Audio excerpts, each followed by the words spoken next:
Hey guys, Char5 here. This is so disorienting. Welcome to my 25k AMA. I'm approaching 29k at the moment. I hadn't had a chance to do this because of a lot of other stuff that came up. But let's get straight to it. I apologize, like, right before we get into it, I apologize for any background noise you may hear. For the video quality, I wasn't about to use the camera I use for the vlogs and stuff because A, I have no way of charging it while it's recording, so the battery most likely would have run out, and if not, the space on the SD card would have run out, if not, you know, the battery, whatever. I have to record my crappy laptop webcam. I hope that's not a problem for you guys. But I'm still going to try to keep the audio as clean as I can. It's one of those microphones that you have to be directly into it for it to be, like, top-notch.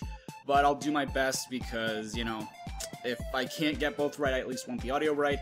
You know, sorry if I'm off frame. It's very disorienting to look at myself and then, you know, have it be mirrored. Because it's not like an actual mirror. I'm looking the way it's actually going to be finalized as. But anyway, I think there were other things I wanted to say. Like I said, I apologize for the background noise. I'm recording currently in my dining area room. Welcome, goddammit, welcome friends. My mom loves these things. She has it all over the kitchen. Not these stickers, just like the bear itself. So I think I can get right into it. I want to, beforehand, another thing.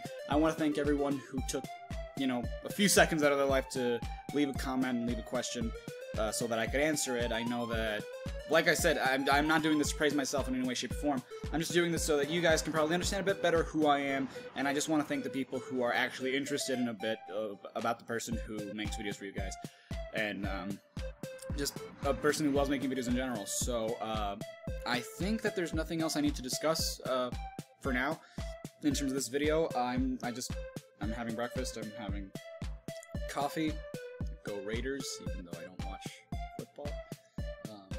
I basically just say go Raiders because I'm from Oakland, so I don't even care. Like, if it's not a Super Bowl, I don't really care, and even then, it's like I hardly do. So it's just the heat of everything. So I'm going to get right into the questions. So I hope, like, I'm not going to be watching myself, I'm going to be looking at the questions. So if I ever go off frame, or if I go, like, completely off frame, which I shouldn't do because I have no possible way of doing that, but if I'm not, like, in the middle like this, if I'm more inclined over here, I apologize. I'm going to try to fix that. Okay, that looks a little better. No, I like my glasses better like that. It makes me look more interesting. So I'm going to get right into the questions. Let's begin. Naxo asks, okay, here's my question, hermano. If you had to kill someone, who would it be, Sonic or Mario? Very interesting question. My first ever video game was a Sonic game. But that's not to say I didn't enjoy my fair share with Mario. Super Mario World was a huge part of my childhood. And a lot of the Mario games were a huge part of my childhood. But I mean, I wouldn't say as huge as, like, Sonic or other things because, I don't know, I just had such more of a fascination with Sonic the Hedgehog than I did Mario. And, like, a lot of games that people consider, like, classics and stuff, like, be it the original Super Mario Brothers, Mario 3, it's like, I don't know, I just never found those so appealing. I like Mario 1 more than I like Mario 3, and I know that'll piss a lot of people off, but it's just, I don't know. I feel like Mario 3 is a little overrated in my opinion. It's not to say it's not a good game, it's just I don't like it as much.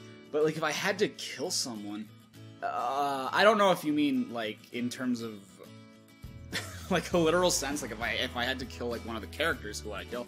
Or if you mean, like, one of the franchises. Oh, that's hard to say, because it's like, Mario kind of does the same thing all the time with his games, and people at Nintendo know how to make a Mario game, and they just change it up a little bit. And it's a debate I've had with some of my friends as time goes on. It's like, Mario does experimentation, yes, but in, like, small steps, like in small increments, where like, Nintendo knows what works, they keep what works, and then they just change like, not the core elements of the gameplay and stuff, but, like, little things. It's like, okay, maybe this could work. As where Sonic just sometimes just changes completely, where they know one thing works, but it's like, okay, we know this works, and that's great, but we want to try this, see if this works. And it's like, if I had to kill a franchise off, it would probably be Sonic, even if it meant not seeing any video games anymore come from him. But at the same time, I'd be able to enjoy like the old ones. If it meant like literally killing a character like Sonic or Mario, it'd be Mario. The bastard has had it too good for too long.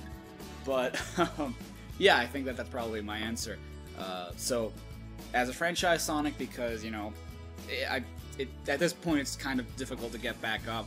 I'm not saying it's impossible, it's just, you know, you kind of need to put it to rest. Figure it, you know, as a character, Mario. Bastard's had it too good for too long. Protosnake asks, if you do a video game sim that's very difficult to do and make a funny video skits like CinemaSids, could we help you out? I think what he's basically asking is, if I ever did CinemaSids parody and everything wrong with video, that was kind of difficult for me to do personally, and I couldn't find any sense for it, if you guys as subscribers and you guys the audience could help me out. Kind of like what CinemaSins did with their Iron Man 3, no, was it Iron Man 3 or Iron Man 2? I think it was Iron Man 2 that they did that for, where they kind of like, Jeremy narrated the sins, but they credited who it sent in the sin. I actually had thought about something like that, and I would love to do something like that, but the thing is, I don't know how I would approach it, because it's like, I'd have to make an announcement video like, oh, I'm gonna be doing this, and, you know, you guys can send in your sins, and then I'll do it. And I guess that is kind of a way I could do it, but, I don't know. You know, I like surprising people, I like having that sense of, oh, this came out. And, like, if I told you guys before, I was like, oh, I'm doing a video on this, then, you know. Even though technically I've done that plenty of times before, like with Kingdom Hearts and, what other game series did I say I was going to do? I don't remember, but, like, I've teased at Kingdom Hearts 1,000 times, so, like, you guys know that Kingdom Hearts is coming. But, you know, in all due time, like, when it comes out, what's going to happen, all that stuff. I like being very secretive about it, I like having surprises. But I would love to have the audience more involved in, like, the projects. By the way, something I've now just remembered something I was going to say. Get ready for me to talk a lot, because get ready for me to stutter a lot, for me to look away a lot from the camera. I'm sorry, I'm not used to looking directly at a camera. I'm used to looking directly at, you know, a face or eyes, and it's always very hard to me. If you look in my vlogs, I'm usually never looking at the camera directly. I'm always, like, looking off to the side, or just, like, looking down or something. I apologize for that. I'm not used to working with a camera, just me, myself, and I. I'm more used to looking at, like, having a visual aid, like looking at the microphone that I'm working with.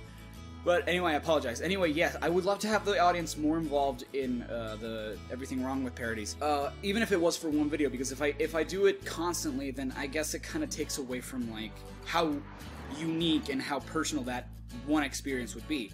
Like, if example, if I were to get the audience involved in every video, it's like getting them involved in every video wouldn't be.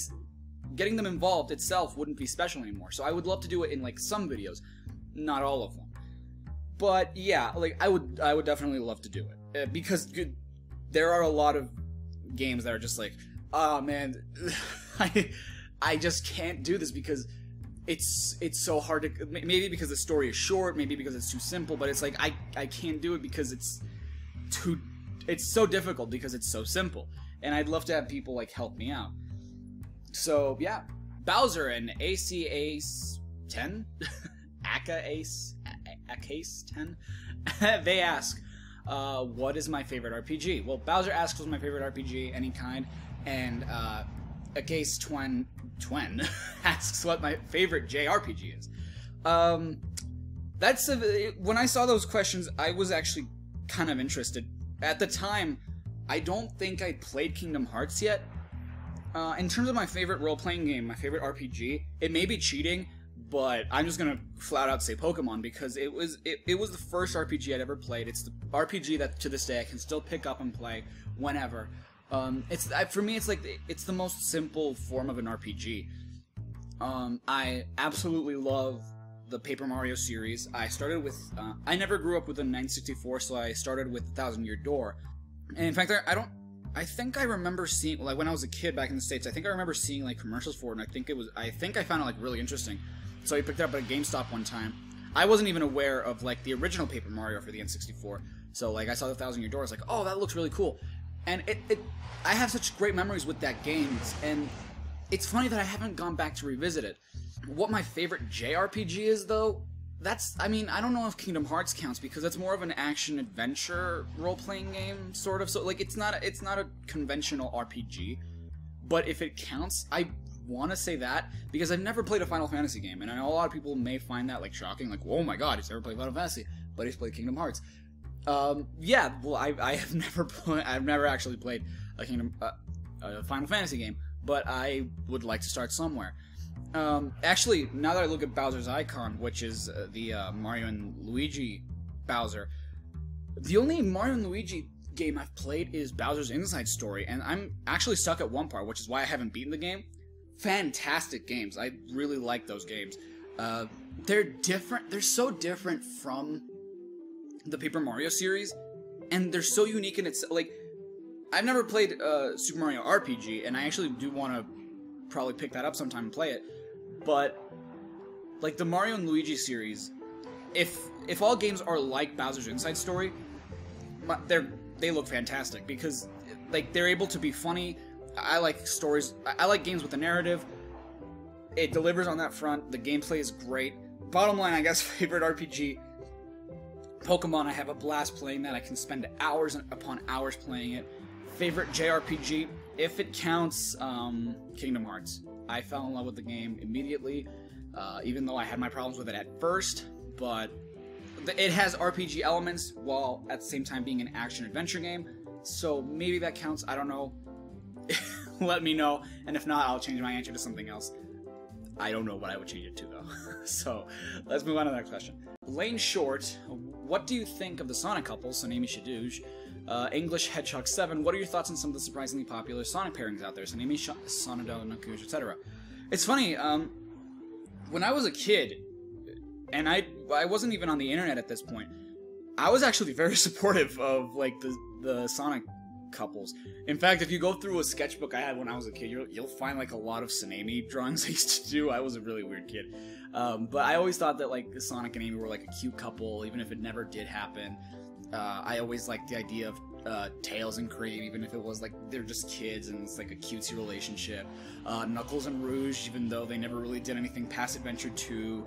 So, and the thing is, like, a lot of people say like Shadow and Rouge, but the thing is, it's funny that I don't see a romantic I see more of a romantic relationship between Knuckles and Rouge than I do Shadow and Rouge, because Shadow and Rouge just seem like friends. Like there's never been like, at least not that I've seen. I've never really seen an attraction. It's more like they're really good friends, except for that one moment in 06 where Rouge says something like, "If the world goes up against you, I'll stand by your side," or something like that. Like that was the only instance where I'm like, oh, that was actually kind of romantic. That didn't feel like a friend. That felt like something else. Like that was very friendly, but it felt like it was something else too.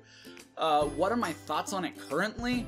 I don't really care because, I mean, I'm not gonna say that I don't totally care. I do, like, any like, opportunity that Sega gets to, like, mention Sonic and Amy being a thing, I think is really cute. Like, I probably don't get as excited as I did as a kid, which, again, I was a weird kid. Not to say that I'm not weird now, but, like, for example, I remember that during Sonic, was it Sonic Boom last year, I think?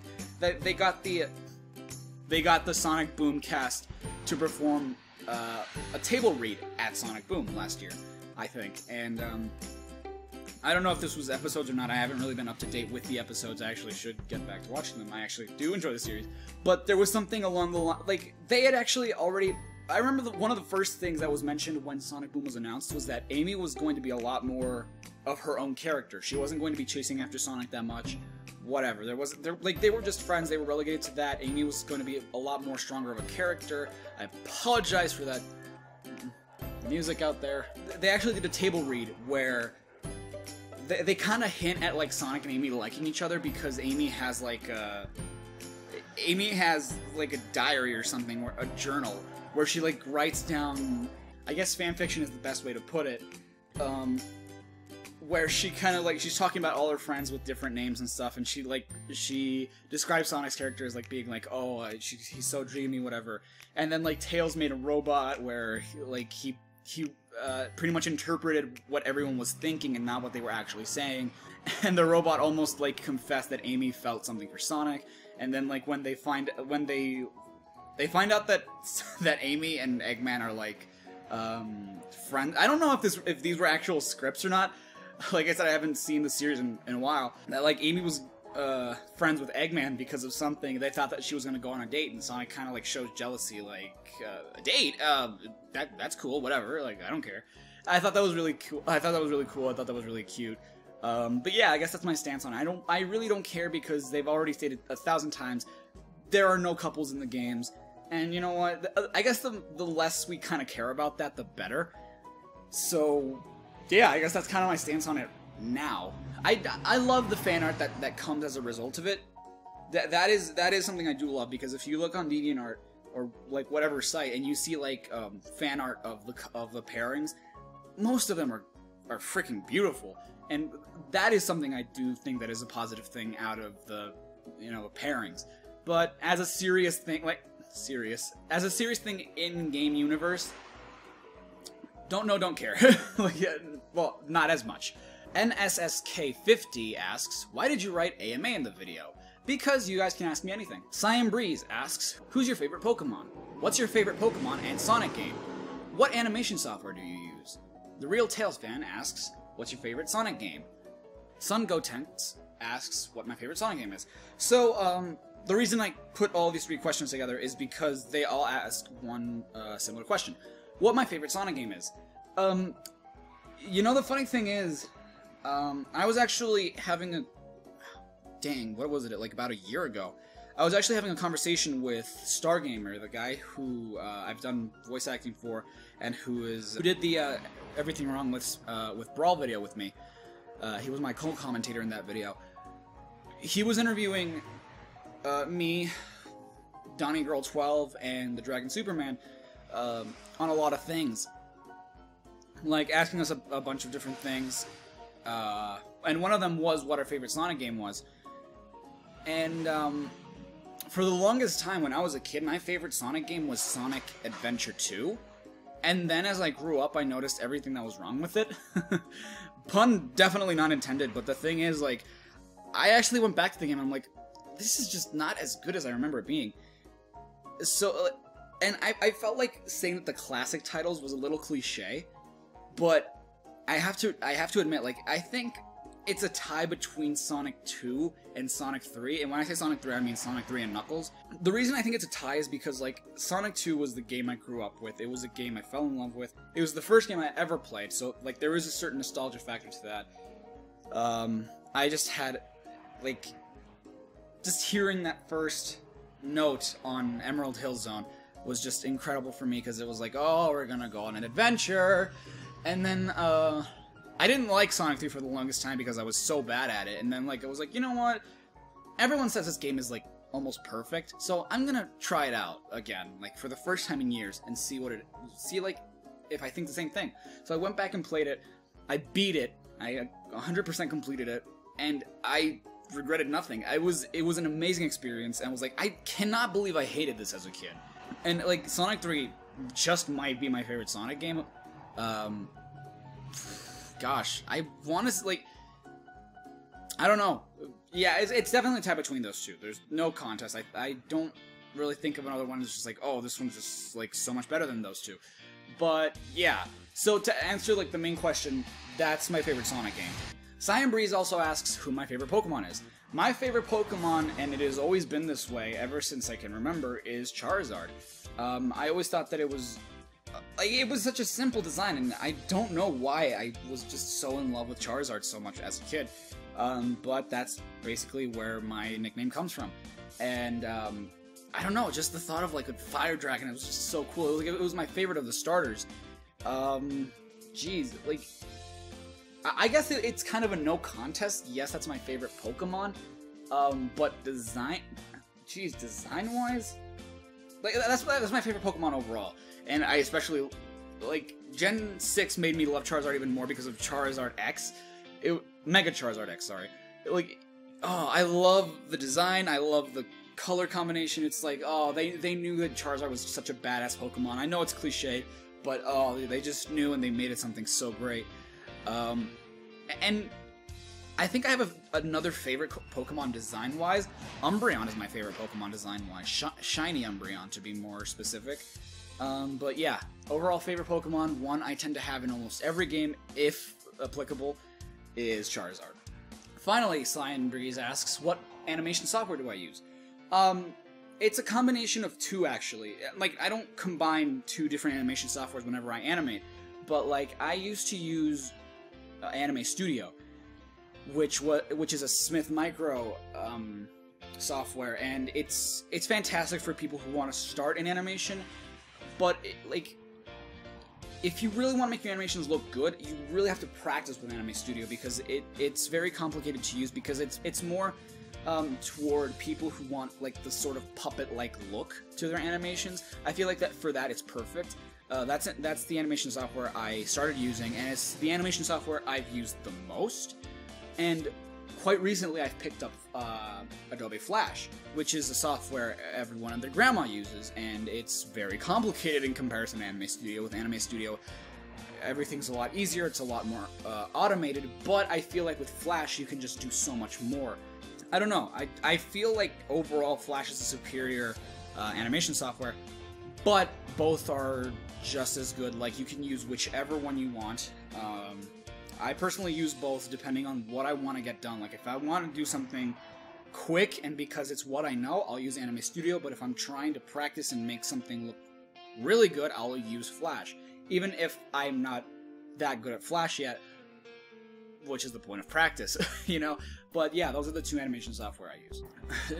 CM Breeze also says, sorry if I asked too many questions, I'm just curious, that's all. Don't worry, that's why I said ask as many questions as you want, I don't care, I will answer them all. That was not at all too many questions. I thank you for asking. Sonic Player 1225 asks, have you ever heard of Gravity Falls, and if yes, do you like it? I don't know why this comment has 3 thumbs up. That's very odd, but I love Gravity Falls. Gravity Falls was one of the Disney XD animations, or animated series, not animations, but like it was one of the Disney XD animated series that I was very skeptical about, because when I heard, like, when it was announced, like, what, a few years back, I think? I don't remember how long ago it came out. When it was announced, I was like, oh my god, this is gonna suck. Like, that was just kind of my whole stance on, like, animation on TV. This series is just gonna suck, it's gonna be terrible. And I started watching videos on YouTube, and, like, a lot of people seem to cover, like, conspiracy theories and stuff, like, in Gravity Falls. I'm like, I love me some conspiracy theories. Like, they're very entertaining for me. It's like, oh, so I want to see what this is about. So I used to see some things, it's like, I wouldn't understand it at all, so I was like, okay, you know what, a lot of people seem to be interested in this, so I'll check the series out myself. So I looked it up online because I didn't know when they showed it on TV at all. Plus, I wanted to see it in its original format, I didn't want to see it in Spanish. Not to say that in Spanish it isn't good, I just like it more in English. And I saw it, and I fell in love with it because, oddly enough, like, it's something I don't think I've ever seen before. It's in children's programming because it's a cartoon, but I think it's too mature to be a kid's show. However, it's not mature enough to be an adult show. So I do think it's kind of like a teenager show, and I don't think I've ever seen that before. Like, it's too dark to be for kids, but at the same time, like, it's too lighthearted to be fully for adults. And it's something I feel like everyone can enjoy, and it's just so funny.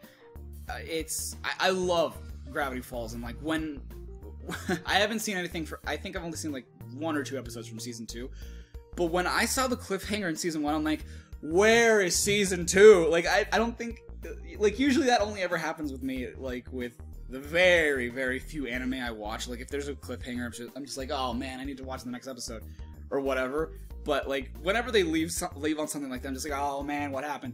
So to sum up, yes, I have heard of Gravity Falls. Do I like it? I love it. It's one of, like, again, if you're skeptical about something, give it a chance. You might find a great surprise like I did with Gravity Falls. Gravity Falls is, like, it's very well animated. The voice acting is just marvelous. It's very funny. The jokes, everything, like, the story behind everything, I just think is just so, it's just so great. And I can't wait to actually get to watch season 2. I don't know why I haven't done that yet. But yeah, thanks for asking, dude. Geometry Dash Epic Jerry 12 and Golden Kid Ramsey ask, what made me start YouTube? Okay, so I started YouTube back in 2008. I know that YouTube like tells me exactly when I started, but I think it was July 11th, 2008. Why I started was because the reason I mentioned when I started was because that's kind of an important reason as to why I started. 2008 was the year I sort of started in animation. I think 2007 was the year I kind of discovered the new age internet, which is kind of like the beginnings of what we know today. Even though I think like 2005 was kind of like the beginning of what we know as, you know, the mainstream online world today. But 2007 was when I got interested in it. 2008, I believe January of that year, I discovered a nifty little program on my Windows XP desktop computer called Windows Movie Maker, and I was like, oh, I wonder what this is. Movie Maker, that sounds interesting. So I started putting pictures in, and it's like, oh my gosh, I made a video. This is so cool. Even though it technically wasn't a video, it was just a slideshow, because by that time, Super Smash Bros. Brawl was about to come out, and I was super obsessed with like the screenshots of Sonic, and like Super Sonic as his final smash. I was like, oh my god, this is so cool, this is great. So like I made a slideshow of like the Super Sonic screenshots that they had on the dojo, and I was like, oh my god, and I can make this a video and I can watch it with all these cool transitions. Like I was so interested, I was so into it. And it was around that time that I discovered YouTube. I think I'd heard of YouTube before, but I'd never like actually been on the site.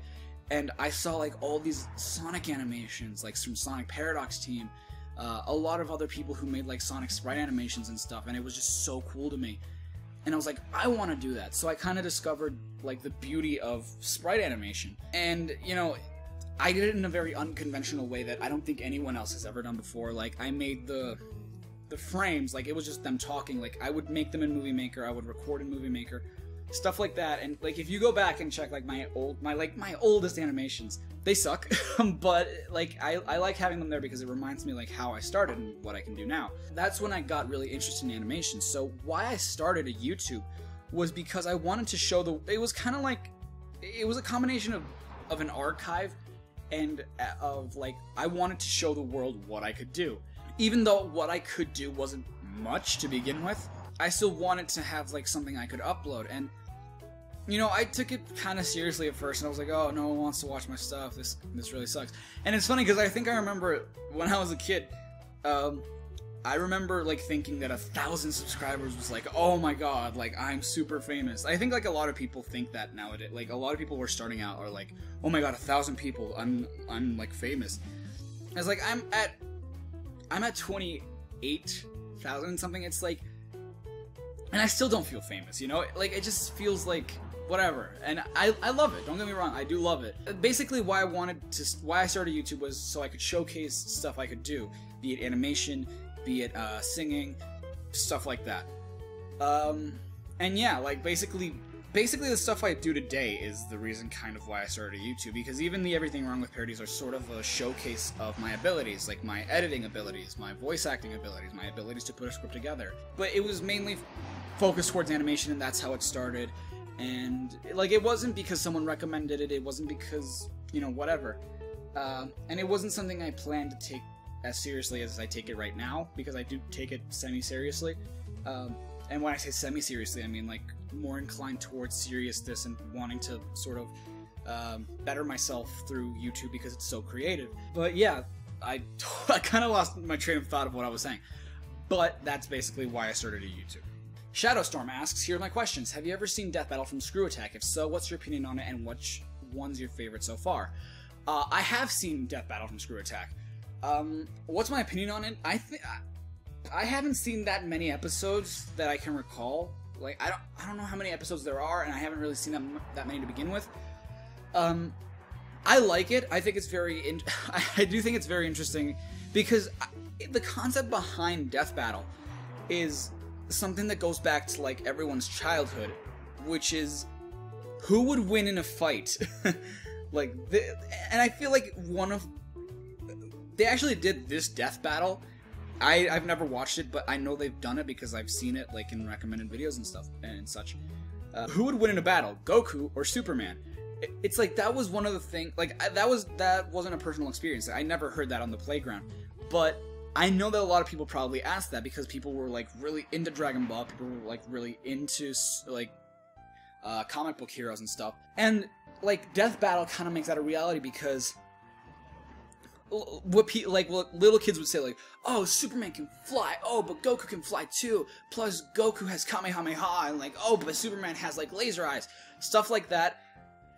Death battle dissects entirely. It's like Superman has laser eyes, Goku has Kamehameha, he's like Super Saiyan, he's from planet Krypton, he's an alien, they're both from different planets, whatever, they both come to Earth to protect mankind because they were raised here, blah blah blah, stuff like that. And like they dissect everything very carefully, and the only thing that I don't like about it is like the end, because sometimes it's like they could seem like really evenly matched, and at the end it's like, oh yeah, well this character was great, but then this character had this thing that made him just so much better, and it's like, oh come on, that's complete bull, that's boosh. And like sometimes I do feel like they kind of rule in favor of who they like, which is fine.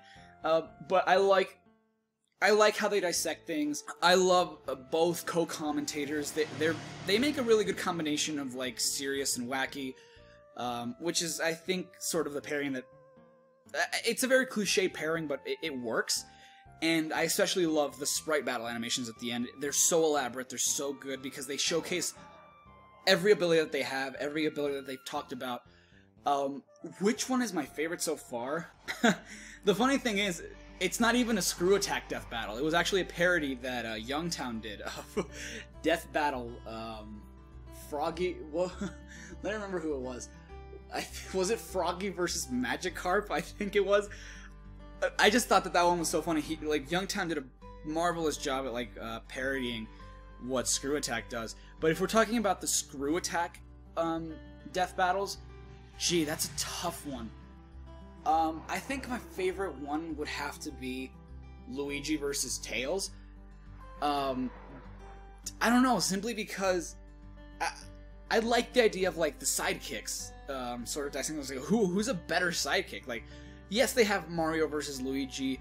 Yes, I think they had like Shadow versus someone else. I don't remember, but it's like they had those things. They had like Batman versus Superman, which was a really good one too. Harry Potter versus Luke Skywalker, I think, which was another pretty good one. But I don't know, something about the Luigi versus Tails fight was just so cool for me, and I love that they dissected this. Like, oh, Tails can do this, but Luigi can do that. I don't even remember who won that fight. I think it was Luigi, but I loved it so much that I think that like I have to see more of them. But that is definitely my favorite one. Servicorpse Amethyst Lucario asks, can you say watch out for the diddly fiddler, he fiddles diddlies? Yes. Let's Play Keldeo asks, do you love me? No. No, I'm just kidding. I love everyone, each one of my subscribers, especially you people that, you know, take your time to watch stuff that aren't my parodies, because I know that like 80 to 90% of my subscribers, perhaps even more, are here because of my Everything Wrong With parodies. But I just appreciate the people who watch my stuff, even when it's not an Everything Wrong With parody, so much more, because it makes me realize like how many people actually care about the other stuff I post, such as the AMA. Like, if you're watching this right now, thank you so much, because, you know, you're giving my other stuff a chance. A lot of people complain, like, why don't you put up more stuff? Like, why don't you put out more original stuff? You're such a ripoff. It's like, I would put up more stuff, but guess what? This is what got me really popular. And, will I ever stop it? I'll only stop if people tell me to, or if I want to take a break from it and we'll focus on other things. But I love doing my own things. So, again, this is, like, prepare to go on a lot of tangents, even though I've done that already a million times. But to answer the question, do I love you? Yes, I do love you, because you took your time to ask me a question, even if it was something as simple as that. And because you decide to watch my stuff, even when it's not something you probably subscribe for, because you're giving me a chance to you're giving me a chance to show you other things, and that is incredible. So, yes, from the bottom of my heart, yes, I do love you. Golfman Super and Brady O'Brien ask, will you do an everything wrong with a Mario game? I've thought about it, actually, because Nintendo games are very difficult to make an everything wrong with out of, because even though they have a narrative, more often than not, they're very text-based. Even to this day, like, they can get voice actors for The Legend of Zelda, and because I feel like the Legend of Zelda games are the most story-driven, probably. But like I feel like the only Nintendo games that actually have like voice acting in them is Star Fox, I think. I know that Star Fox Adventures does, and I'm pretty sure Assault has them too. I have never really gotten around to playing Assault. I should probably do that sometime. But with a Mario game, the only Mario game I think I would be able to do is Everything Wrong with Super Mario Sunshine, because that's the only game that has voice acting in it. And actually, it's funny because even so, I thought to myself, like, could I ever be able to do one for Super Mario Sunshine? Because like there are not that many cutscenes, they're short, whatever. But I actually saw someone make an Everything Wrong with parody about Super Mario Sunshine. That was they actually gave me a shout out because apparently I was the one that inspired them to do so. And the person did a fantastic job. I even told them, like, if I ever did an Everything Wrong with Super Mario Sunshine, which I probably will do at this point because the guy who did that was so amazing in how he did it, I said, like, this is exactly how I would do it. So a lot of people could say, like, then what's the point of doing it? Well, because it's my own flair. Sometimes I can point out stuff that other people didn't. Maybe I can, like, leave out other stuff that people did point out, other jokes, stuff like that.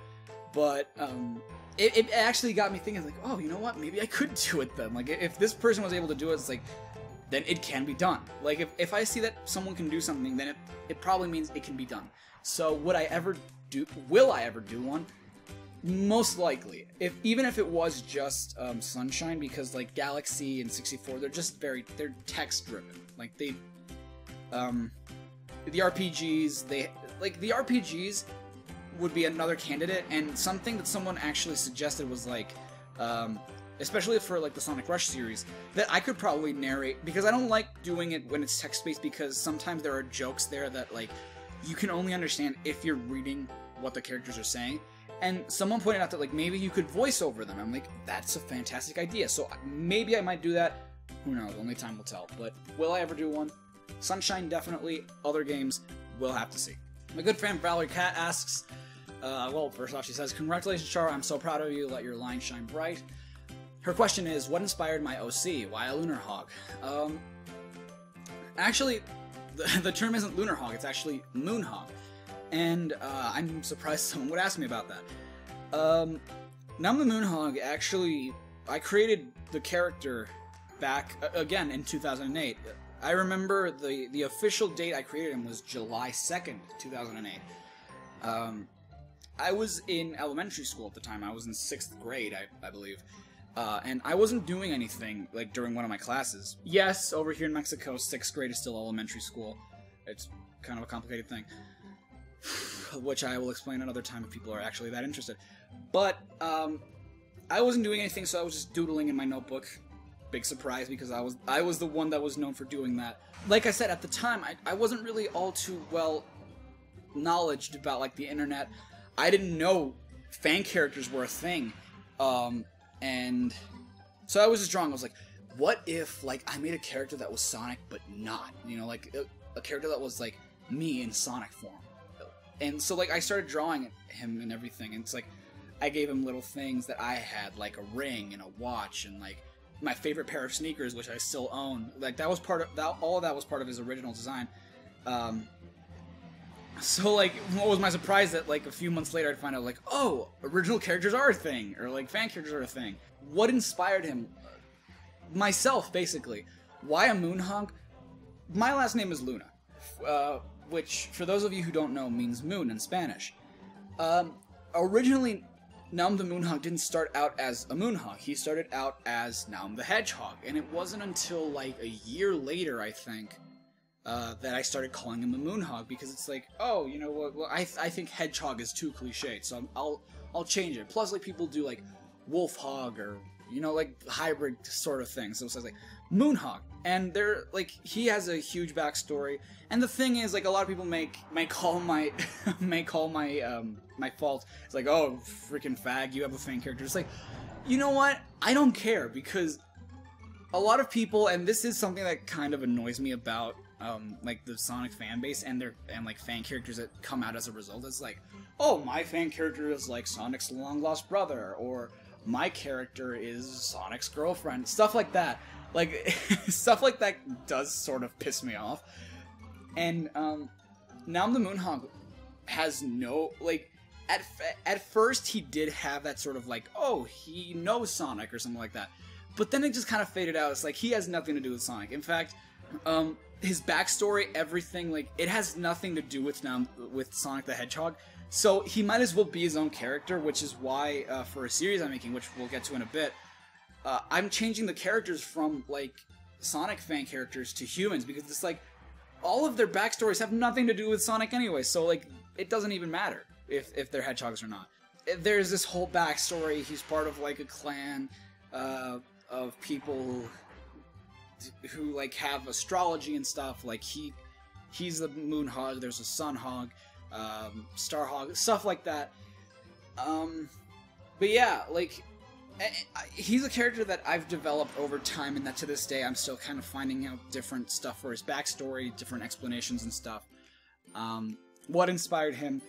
Myself. Not only who I am in real life, but people, like, the person I actually kind of want to be, as opposed to the person I actually am. And it's funny because there were some times where I actually, like, think about it, I'm like, wow, my fan character is actually a better person than I am. Like, he's happier than I am. He's like, he has the things I want. But the only reason that is because it was my input. Like, if I wanted, I could take it all away. But you know what? It's the universe I created, and he's like one of the last few characters I've created that have come from my imagination alone. And again, why a Lunar Hog, or actually Moon Hog in this case? Inspired on my last name. Everything for me, like, it stems from my last name. The whole company that that I'm set to build out, all that based on moons, Luna, all that. So yeah, thanks for asking. That Crazy Guy Productions, Dear Charai, now is Lunatico still relevant, and have you thought to do a duet cover with anyone else? Hey Jay, Lunatico's something I actually mentioned in the last answer. Is it still relevant? Yes, I'm just having a really hard time planning things out because I want to. Lunatico's, for those of you who don't know, is a group of people that Lunatico's, it's so difficult to explain because Lunatico's goes back all the way from 2007, I think, from even before I started making actual videos. And it's a long explanation of things. But basically, Lunatico's, I don't know what he's asking exactly, if Lunatico's the show or if Lunatico's the group. Lunatico's is, as a group, is a group of my online friends and I. We used to hang out a lot more than we do now. We're all very busy with our own things. And even you can make a soap opera out of us because it's like you would think that teenagers don't have that much drama in their lives, but we did. And the funny thing is, like, all of it was online. So it's like it wasn't even things that were face to face, but they're one of the funniest and most pissing me off people I could ever meet. Which I think is the symbol of, like, I want to say a healthy friendship, but I don't know. Is that group still relevant? To a certain extent, yes. A lot of people have left. I've gotten into fights with other people. I don't want to get into that right now. I don't want to go on another field trip. But as a show, it's also still relevant. As a show, it's going to be an animated series revolving that group of friends and their characters. And it's basically just going to be an animated sitcom. In fact, if you want to kind of like a glimpse, you can check out my Lunatico short series, which is a sprite series. Like, it's an animation series that I have on my channel, which I started back in 2008, and I have yet to be able to continue working on Lunatico Shorts 12 because I've been busy with other things, but I really do want to get back to working on that because I nagged my friends so much for their voice acting, and, you know, I started working on it, and it's a very slow process. But I am working on it, and I don't know. As for Lunatico's as a series, I've been wanting to do that for the longest damn time. Is it still relevant? Yes, it's still relevant. I am going to do it. Lunatico Shorts is something I do in Anime Studio, Lunaticos is something I want to develop in Flash, because I want to make it look as good as I possibly can. But I still need to learn a bit more with it. I want to make more scripts because when my computer crashed, my laptop crashed, I lost a lot of the scripts, and I have to rewrite them. And the bad thing is, there were a lot of good jokes in there that I probably won't remember, and that sucks. To reiterate, for the final time, yes, Lunaticos is still relevant. Have I thought to do a duet cover with anyone else? Yes, actually. There is, not too long ago, I finally uploaded Cantarella, which was a duet I did with Tears of April Art. It was a cover I did with Artsy because she wanted to do it. And like for the longest time, we actually wanted to do a cover with each other. Like that was one of the stronger points of our friendship. We finally made it a reality. It was a Japanese song which I fell in love with. Like it was funny because usually when I'm working on songs, I get sick of them by the end. I'm like, oh my god, if I have to hear this song one more time. Cantarella was not the case. Like it was a song that to this day I can still listen to, and I'm like, I love this song. There are, I think, 3 more covers that are duets that I have planned. 2 of them are with a person in common. One of them is technically a duet, and I say technically because it's like I'm going to be doing the vocals and the other person I'm going to be doing the guitar and vocals, and the other person is going to be doing the piano arrangement for that. So, and I hope to do more work with him actually too, because he's actually a really talented piano player. So like in terms of other duet covers, I love doing duets because more often than not, the other person sounds way better than I do. So like, yeah, if you want to check out the duets I've done before, I've actually done 3, even though 2, have I done 3? I don't remember. But I did a cover of I See the Light in both English and Spanish. I love both versions. I spent a lot of time animating. I think it was like 4 months animating that music video, and I absolutely love it. I'm still really proud of that music video, so I would love it if you guys checked it out. And I'd love it if you guys also checked out Cantarella, because we worked really hard on that. So yeah, thanks for the question, Jay. WolfLover555 says, congratulations, here are my questions. Since you're a Sonic fan, who's your favorite Sonic character? Are you planning to do an Everything Wrong with Sonic Heroes, Lost World, and Rise of Lyric in the future? Which Sonic game is your favorite to play? Which is your favorite Sonic vocal song? Corey Pinches asks, awesome, here's mine. Who is your favorite Sonic character? Okay, so like the other times, let's get down to brass tacks. Who's my favorite Sonic character? I think that's something that everyone, if you're a Sonic fan, you have to ask at a certain point in your life. My favorite Sonic character has always been Sonic the Hedgehog, and I know that may be like a very like, oh, well, that's boring kind of answer, but the thing is, he's just always seemed so cool to me. Like, I mean, probably not, like now he's just kind of like, oh my god, Sonic. But like back in the day when I was a kid, I was like, oh, Sonic is just so cool. Oh, he's blue. It's like, blue is my second favorite color. He like goes so fast. I love going fast. He was just, I don't know. I just loved Sonic growing up. Shadow came in a very close second. Like, Shadow's my second favorite character. He's like Sonic, but like more, he's darker and he's like cooler and like he has powers and stuff. It's like, I don't know. To this day, it's still Sonic because he still has that sort of attitude that I really like. He has that free spirit. He knows when to be serious. He knows when to be joking around. And I like it because that shows maturity, like knowing when to joke around, knowing when to be serious. Even though it kind of, I feel like that sort of went through sort of stages, because it's like during the time that Ryan, and I feel like that was kind of a thing that happened with voice actors. During the time Ryan Drummond did Sonic, it was like he had an attitude, but he was still kind of serious, because like that was during a time where Sonic started taking itself seriously. Jason Griffith was during a time where it's like Sonic took himself way too seriously. He did almost no jokes whatsoever in any of the games. Everything was like so serious when Jason Griffith did Sonic. And with Roger Craig Smith, I feel like everything has to be a joke. So it's like I kind of like that sort of character. But if it's like the sort of meshing all those sort of characteristics from that character together that makes me like him so much. Like, he has an attitude, which is he's not rude necessarily, but he has an attitude. He knows when to be serious. He knows when it's time to make jokes. He's very free about things. He loves, just being free. And for some reason, he always knows what to say. Like, he's always very mature about the things he says. He's always, like, I guess, right on the things that he says. So yeah, he has to be my favorite Sonic character, with Shadow being a very close second. Are you planning to do everything wrong with Sonic Heroes, Lost World, and Rise of Lyric in the future? Yes, yes, and yes. I will cover every Sonic game there is, eventually in due time. The only one I have yet to play is Rise of... I have not played Sonic Boom yet, which is one of the reasons I haven't done everything wrong with that game yet.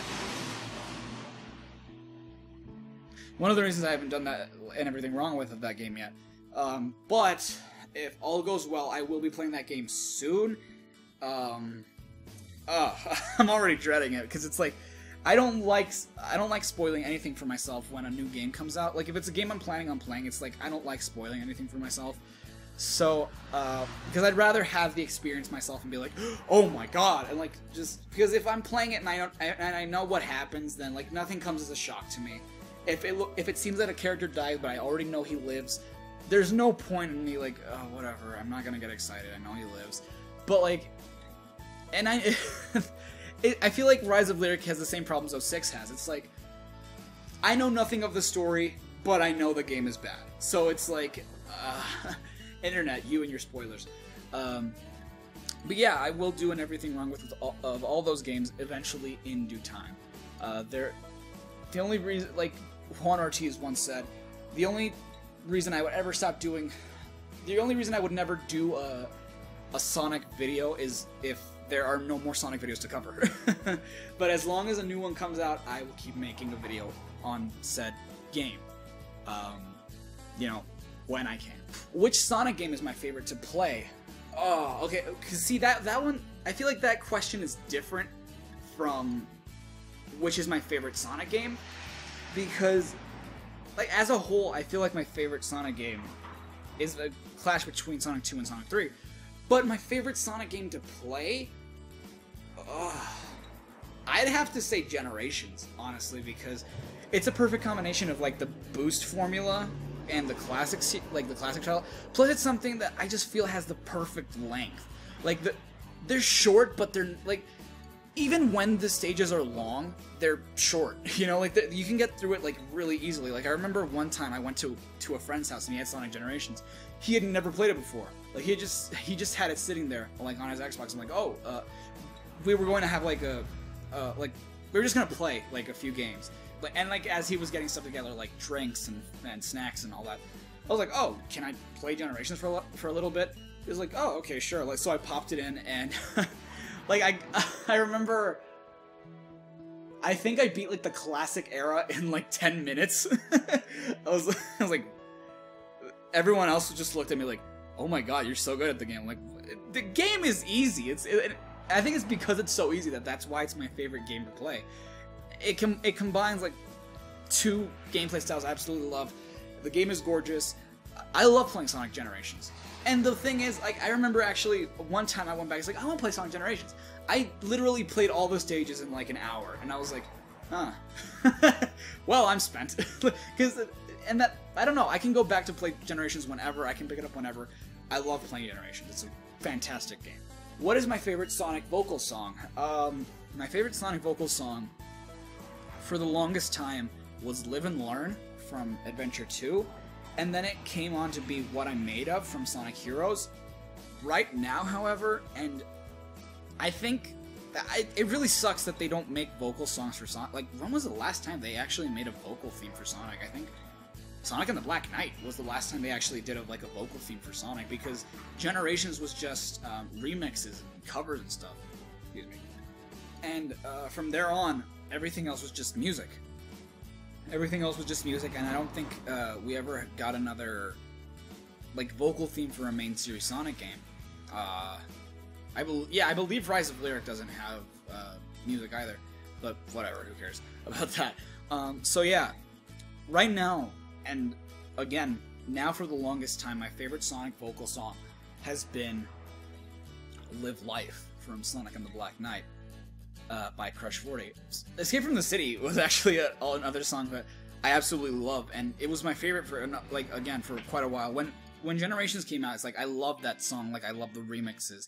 both the classic and modern versions, because like classic was just like a little, it was a techno remix. It was really cool that they used like sound effects from classic games, and modern was a remake of the original song with the original instruments, the original singer. Hey, look, it's 6 a.m. I've been recording for an hour now. Wow. Okay.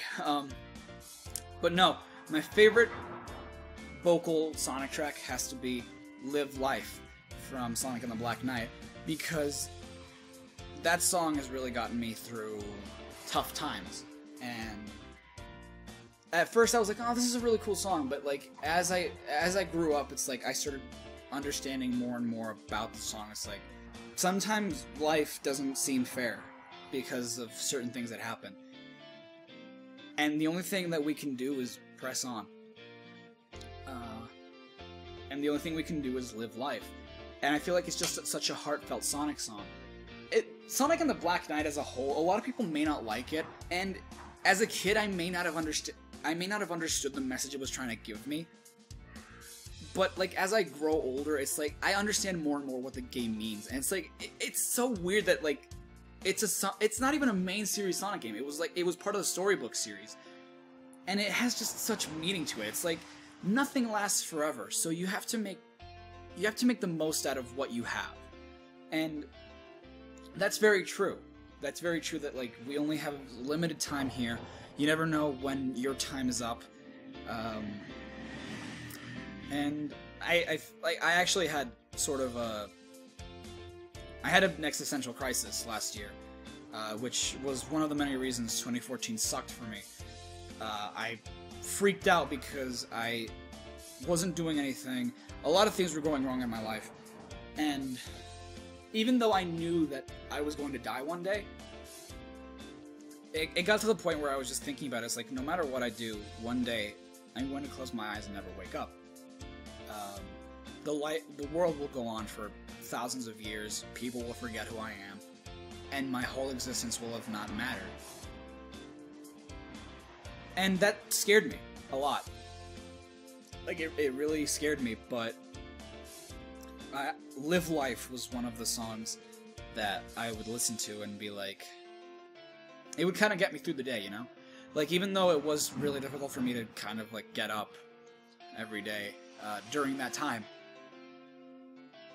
Live Life really opened my eyes in terms of, you know,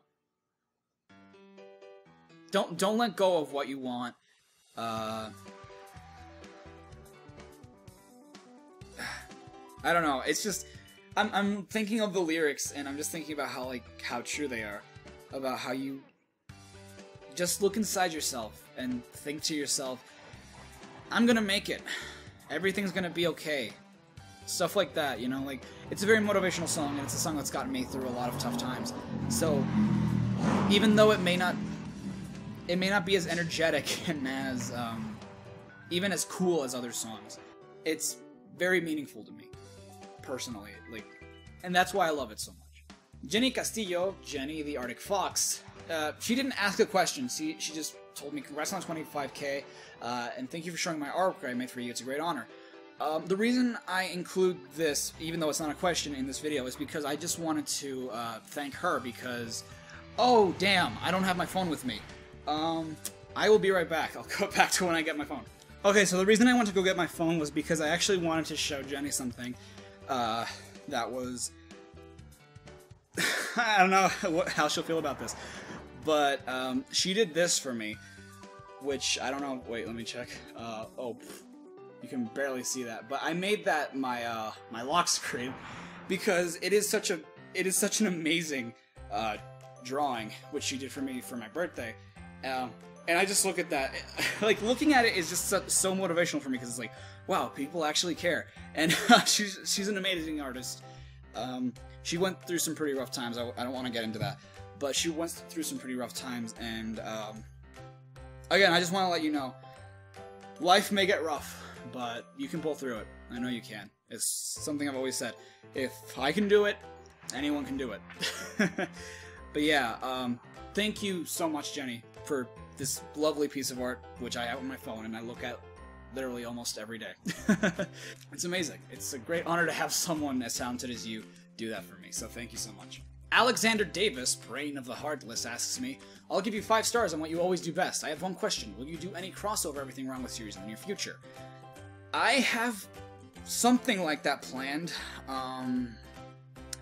One of the reasons I haven't done Sonic, like, I don't want to talk about this because, again, I don't like ruining surprises for people, but the reason I have not done an Everything Wrong With Sonic Heroes yet, even though a lot of people want me to do one, is because that one's going to be a crossover too.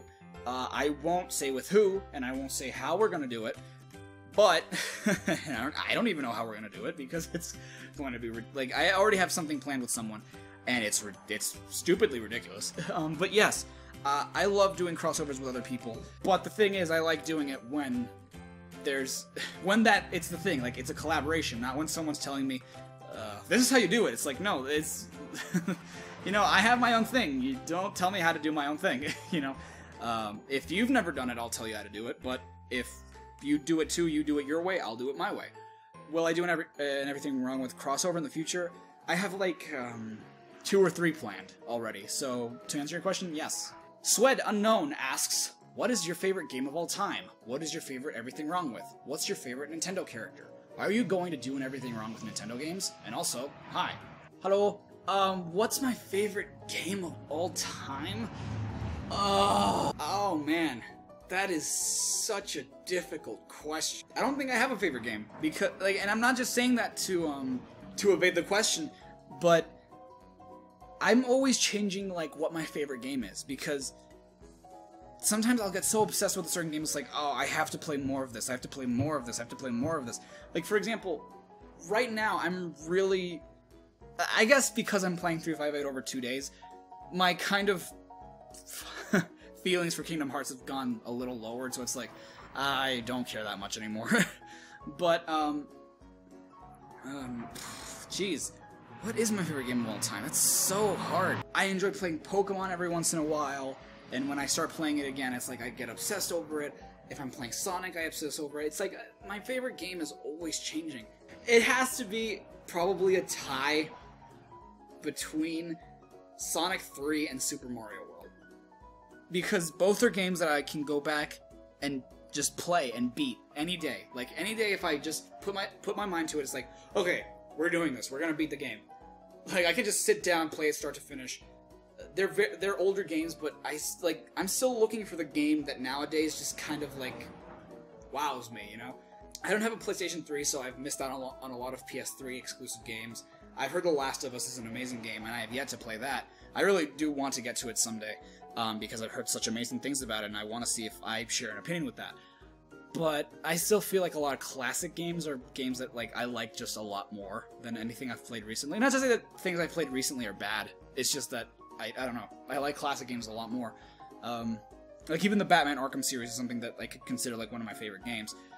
Because they're just so entertaining, they can have you playing for hours and hours, and you won't really get tired of it. But yeah, sorry if that wasn't the answer you were looking for, but that's pretty much everything I can say about what my favorite game is. What's your favorite Everything Wrong With? Of my own or of CinemaSins? My favorite CinemaSins Everything Wrong With? Oh gosh, there's so many that they're so damn good. I don't even remember what my first Everything Wrong With I saw was. Tangled, for some reason, Tangled has to be one of my favorite Everything Wrong With. Like, whenever they do animated movies, I still have to watch the Big Hero 6 one, because I just saw Big Hero 6 recently. And I have to go check that one out. But, oh man, I'm trying to think what other ones were really good. Like, there's so many good ones, but in terms of, like, what my favorite one of theirs is, like, I couldn't say. I just remember laughing so much with the Tangled one, because Tangled was like a movie that when I watched it, I fell in love with it. Like, it was something I passed on for the longest time. I was like, whatever, Tangled. And when I actually finally watched it, I was like, this is a good movie. I like it.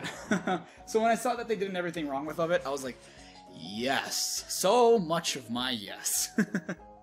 So yeah, which one of mine is my favorite Everything Wrong With? Oh, that's hard, because I wouldn't say it's like picking a favorite child, though, because like I have to go back and like check the other ones I've done. I freak out a lot during Adventure 2 and Shadow the Hedgehog, but I remember those taking me forever to do. So, like, I couldn't really say those are my favorite. I want to say it's either Adventure 2 or Brawl, because I had a blast doing Brawl and putting it together, even though it did also take a long time to do. And Adventure 2, because, like I said, for the long time, it was one of my favorite Sonic games. It was my favorite Sonic game for the longest time, so, like, going back and just like, oh, I'm going to rip your plot a new one. It was so fun, because it's like, I get to freak out, like, oh my god, I can't hear you at all! And it was just so fun doing that one, like, writing everything, performing it, putting it all together. Adventure 2 was one of the ones that just, I remember laughing while I was doing it, and that's actually a kind of difficult feat for me to accomplish. For me to actually laugh while I'm doing it, I just feel is weird. When I uploaded Everything Wrong with Sly 2, I went back to check out Sly 1 to see how different it was, and it was actually quite different. And I watched Sly 2 and Sly 1 back to back, and it's like Sly 2, maybe it was because I was so used to the jokes with Sly 2 that I was like, I don't know, not my best work. And when I went back to Sly 1, I was laughing to myself about my own jokes, and I was like, huh, okay, that was funny. Sonic and the Black Knight was another good one. So, like, I don't know. Which one of my ones is my favorite? I don't know, but I don't think it matters. What's my favorite Nintendo character? Kirby or Luigi? I don't know. I always liked Luigi better than Mario because my favorite color is green. And it's not even that, but, like, a lot of people could say that Luigi's traction is just so stupid. It's like, it's so frustrating. I love the way Luigi controls, because, like, he has, like, the kind of flutter jump when he jumps. He kind of has, like, weird slippery traction. He's taller than Mario. I don't know. I just like Luigi so much, which is why, as a kid, I don't know how fond I was of Luigi's Mansion, but now that I'm older, I love Luigi's Mansion. It's such a great game for me, and I want to play Dark Moon. I have not played it, but I think a lot of people say that, like, the first one's better. I don't know, but I just love Luigi as a character. If and when he's available, I'll pick him over Mario. Kirby, the funny thing about Kirby is I haven't really played many Kirby games. But the ones I have played, I've had a blast playing with my sister. Return to Dreamland and Kirby Superstar. Oh my god, those are, like, some of our favorite games to play together. Because, like, she'll usually be Kirby and I'll be, like, the other character. But I just love Kirby because he's so cute, and oh man, like, they have to be some of my favorite Nintendo characters. If I'm not thinking of any other ones at the time. Look at me just, like, going through the entire Smash Brothers roster, like, oh my god, who else is there? Maybe there's one I haven't mentioned. But yeah, like, them two are probably, like, oh, just my favorite. Are you going to do Everything Wrong with Nintendo games? Like I mentioned before, I'll do one with Sunshine eventually. Once I beat Star Fox Adventures, I want to do one with that because she's I haven't played that game since I was a kid, and I'm stuck at one part, which is such crap. It's such boosh, because it's like, my mom, my dad, and I, we're Thunder Thumbs. We are such Thunder Thumbs. Especially my mom. Like, whenever we play Mario Party, if it's anything that requires button mashing, she will kick all, like, my dad, my sister, and she kicks all our asses. She's so good at button mashing. And I remember, like, there was this one part where you have to button mash, and I was like, oh, I can't do, like, I actually felt kind of ashamed. I was like, oh man, I have to ask my parents to help me out with this. Like, Mom, Dad, could you help me out with this? Like, what? And I showed them, I was like, you just have to button mash until you, like, hit the other character into the pit. And they're like, oh, okay. And they try, it's like, damn, I can't do this. I'm like, well, if my parents can't do this, I don't think anyone can. So, once I beat Adventures, I'll do one on that. But, like I said, there aren't many, I don't think there are many Nintendo games that have, like, voice acting in their cutscenes, or have cutscene, like, that have many cutscenes to begin with. So if I ever do one, it will be in due time. Curbster Plays asks, will you do Everything Wrong with Sonic and the Secret Rings in the future? Also, I hope you know you're so great. I don't know if that was sarcasm, buddy. But no, if it wasn't, thank you so much. Will I do Secret Rings in the future? Yes. In fact, I don't know why I didn't do Secret Rings before I did Black Knight. There was a reason I did Black Knight before Secret Rings. Why, I don't remember, but yeah, I will do Secret Rings. Secret Rings was my 06 because I didn't have a next-gen console at the time, like when I was younger. So I had no way of playing Sonic 06. So when I did eventually play it, I didn't freak out like many people probably did, because I already knew what to expect. I knew that the game was stupid. I knew that the game was glitchy, and there were the only time I remember raging, but it wasn't even a rage quit. But like I do remember like just being so frustrated was when I found out that there's no autosave feature, because like I died like in the first stage, and it's like whatever, and I start the game up again, and it's like I see the opening cutscene, I'm like, there's no way you do not have an autosave game. So yeah, that was frustrating for me. Also, every level that was aquatic base or whatever that level was called, frustrating. I hated that. I hated those parts. The Mach Speed sections, fuck the Mach Speed sections. But yeah, but Secret Rings, there was no forewarning. I played Secret Rings, and at the time, I didn't know that you could hold, like, since it was one of the first Wii games I ever played, I was still kind of new to how the Wii worked. So I didn't know that you were supposed to hold it horizontally, because I didn't pay attention to the screen telling me, you have to hold the controller like this. So I was like, oh, you have to point out the screen. So it was difficult. I was like, oh, I hate how Sonic runs. And I remember rage quitting so hard. But the thing is, like, I didn't know how much the game actually sucked. So, like, that's why I got frustrated. With 06, it's like, I know the game sucks. There's no problem with that. Whatever. Again, sorry for the tangents. But to answer the question, yes, I will do a Secret Rings video in the future. Apocalypse 2100 Games asks, hey bud, your vids are great, and I love your enthusiasm over your everything wrong with. And my question is, what is your main idea for content on this channel? I don't know what you mean by enthusiasm over my everything wrong with. Like, do you mean the enthusiasm I have in the videos, or like, you like my enthusiasm as opposed to the everything wrong with? What was my main idea for content on this channel? I've said it before, animation. Animation is a passion of mine. And it's funny because a lot of people, again, to go on a tangent, a lot of people when they're kids, they kind of have an idea of what they want to be. Like, everyone, I remember everyone when I was a kid, they were like, I want to be a firefighter, I want to be a policeman, I want to be a doctor, I want to be a teacher, like stuff like that. I didn't want to be any of those things. Like, firefighter, police, no thank you. I don't want to risk my life for people who may or may not be nice people. Doctor, I don't know. It's like, it's not that I don't handle blood easily or stuff like that. It's just like, and as I grew older, it's like, I want to be a doctor even less, because the career must be expensive as hell and very complicated, and I am not for that. As for a teacher, my dad's a teacher, so no, because I know what it's like. I know the things he has to go through, because I help him out most of the time. So no, I don't want to be a teacher, and I never had sort of an idea of like, what do I want to be? Like, even when I was in middle school, everyone was already talking about like, I want to be this, I want to be that, I want to study this, I want to be that, and it's like, I was still at a point in my life where I was like, I have no idea what I want to study. I don't know what I want to be when I grow up. And it was during my second year of middle school where I figured out, it's like, I love animation. I love drawing. I love making videos. I want to be an animator.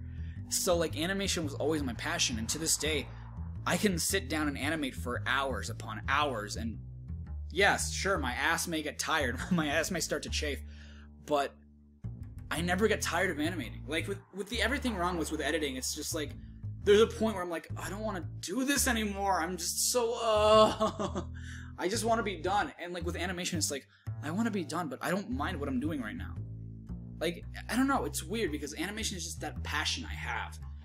So, yeah, like, my main idea for content on this channel has always been animation. And to get animation out as quickly as possible, and for people to love my animations. And I've always said that, like, I don't care if people could give a crap less about me. If they like what I do, that's fine, because that's the point. And if you guys like me, too, then that's even better. But no, I care more about entertaining, like, mostly. So, like, when I look back at my animations, like the thing about Shinies, which has, like, thousands of views, like, I think that's my most popular animation to date. I look at it as, like, I love that. It may not be as popular, because I think I actually released an Everything Wrong with around the same time. I think Sonic Generations was the game the Everything Wrong with parody I did around the time I uploaded the thing about shinies. And Everything Wrong with Generations skyrocketed pretty quickly. And I didn't care. I was looking at the thing about shinies and I was like, oh look, it has like a couple 100 views. That's so awesome. People are actually looking at it. Oh my god, it has a couple thousand views. That's so awesome. And I just looked at Generations and was like, that's cool, I guess. I don't know. I love it more when people love my original stuff, my animations. And a lot of my friends share the same thought. Like, they are more interested in my animations than they are my parodies. And I wish that more people cared more about that. So, like, my main idea for content has always and will always be animation. Music, to a lesser extent, because I don't do music that much. But I also like uploading music. Voice acting, it was something that I picked up, like, about a year or two ago. I love voice acting. Even though sometimes it's like, because I'm doing other things, it's like, oh man, I don't have time to do it. But the thing is, and that gets me upset with myself, because it's like, I know that it's just as simple as sitting down, recording, editing, and that's it. Like, it's not something difficult. So, like, that gets me pissed off at myself. It's like, if someone's waiting on my lines, it's like, I'm so sorry that I made you wait. I don't know why I made you wait. This is something so easy. So yeah, those were my main ideas for content on my channel. And I will continue to make that the main concept. Like, animation, animation, animation. That's what I want to do. That is what I'm going to do. Voice acting, singing, music. Singing mostly, but music also. And parodies, you know, I don't want it to just be Everything Wrong with. I'll look for other parodies as well. But, you know, whatever. Mitchy Dusk's Jewel Shapeshifter asks, I have 3 questions. 1, I've asked my DeviantArt watchers and thought it was a good question, so what's your favorite 3D Sonic game to date and your favorite 3D non-Sonic game? 2, how long have you been drawing or animating for? 3, out of all the gaming sim videos you've done, which game did you like the least? And if you like a game more, does it make it more enjoyable to do a Sims video or harder? Okay, again, question by question. What is my favorite 3D Sonic game to date, and what's my favorite 3D non-Sonic game? My favorite 3D gosh. I want to say Generations. Generations was a fantastic game. Because, again, it, like, combines the aspect of 2D Sonic with 3D Sonic. I just wish that 3D Sonic was more of 3D Sonic and not so much... Because it has its 2D sections, and, like, I just don't understand why, you know? It's like, if you have classic Sonic, why have 2D sections for modern Sonic? That doesn't make any sense. But, Generations is probably my favorite 3D Sonic game to date. The Adventure series coming to a close second, because I love the Adventure series. Even if I don't love it as much as I used to, I still really like the Adventure series. Colors... I think Colors was probably the first... Was it the first? I don't remember. I don't remember if it was Generations or if it was Colors. The first 3D Sonic game I ever 100% completed. And the thing about... like, the reason I had such an ambition to 100% Colors was because it was the first... I think it was the first Sonic game that was ever given to me as a gift, and from someone that is very special to me. So it was like... I want to get the full experience from this game. I want to beat the game. I want to get everything. The only thing I haven't done in that game is get S ranks for every stage, because screw that. I'm not going to do most of the stages that are complete boosh. But I got every red ring. I beat every stage. And it was worth it, because I loved playing the game. Colors was a really great game. I feel like people don't talk about Colors as much as it deserves, because I feel like people say that it's an okay game. It's like, I think it's a great game. I think it's a really good game. I liked it more than Unleashed, because Unleashed is a game a lot of people say, it's like, oh, Unleashed is fantastic. I'm like, Unleashed was okay. I don't think I've ever went back to pick up Unleashed after the first time I beat it. That was it. I think mostly because of the Werehog stages, and Colors was Unleashed without the Werehog stages, which was amazing. That was fantastic. Plus it had, like, power-ups and stuff, and it was just so good. And Generations was like a better, like, it was a better form of the boost formula. So yeah, I probably have to say that Generations is my favorite 3D Sonic game to date. My favorite 3D non-Sonic game? Oh, that's hard. Because what do you mean by favorite 3D non-Sonic game? Because, like, if we're talking about platformers, jeez, like I said, Kingdom Hearts is really taking a, like, I played Kingdom Hearts 1. I felt very cross with it at first, and then I ended up falling in love with it. I moved on to play Chain of Memories. It was challenging, and I wanted to go back to the gameplay style of the original Kingdom Hearts. I played 2. I absolutely loved 2. Currently playing 358 over 2 days. I am not liking it. So that's like, again, I feel like my favorite 3D game changes depending on what I'm playing, because I was really into Sly 2 for a while. I was Spyro the Dragon has to be probably one of my favorite. Like, I think anything that's a collectathon in terms of a 3D platformer, I'm all for that. Because even Banjo and Kazooie, it's a game I haven't played. I haven't beaten yet, and I haven't played in a while. But even that, like, I really like the game because it's a collectathon. It's a 3D platformer. Any 3D platformer that is a collectathon, Spyro the Dragon, Banjo Kazooie, stuff like that, I absolutely love it. I'm all for that. And like, I asked that because Resident Evil 4 is a great game that I absolutely love, and that's 3D. But I don't know if that's what you mean. I wouldn't call it. It's a great game, but I haven't played it in a while, so I don't know if I'd call it one of my favorites. So yeah, like, oh, when you ask me to, like, a favorite game, it's just so hard, you know?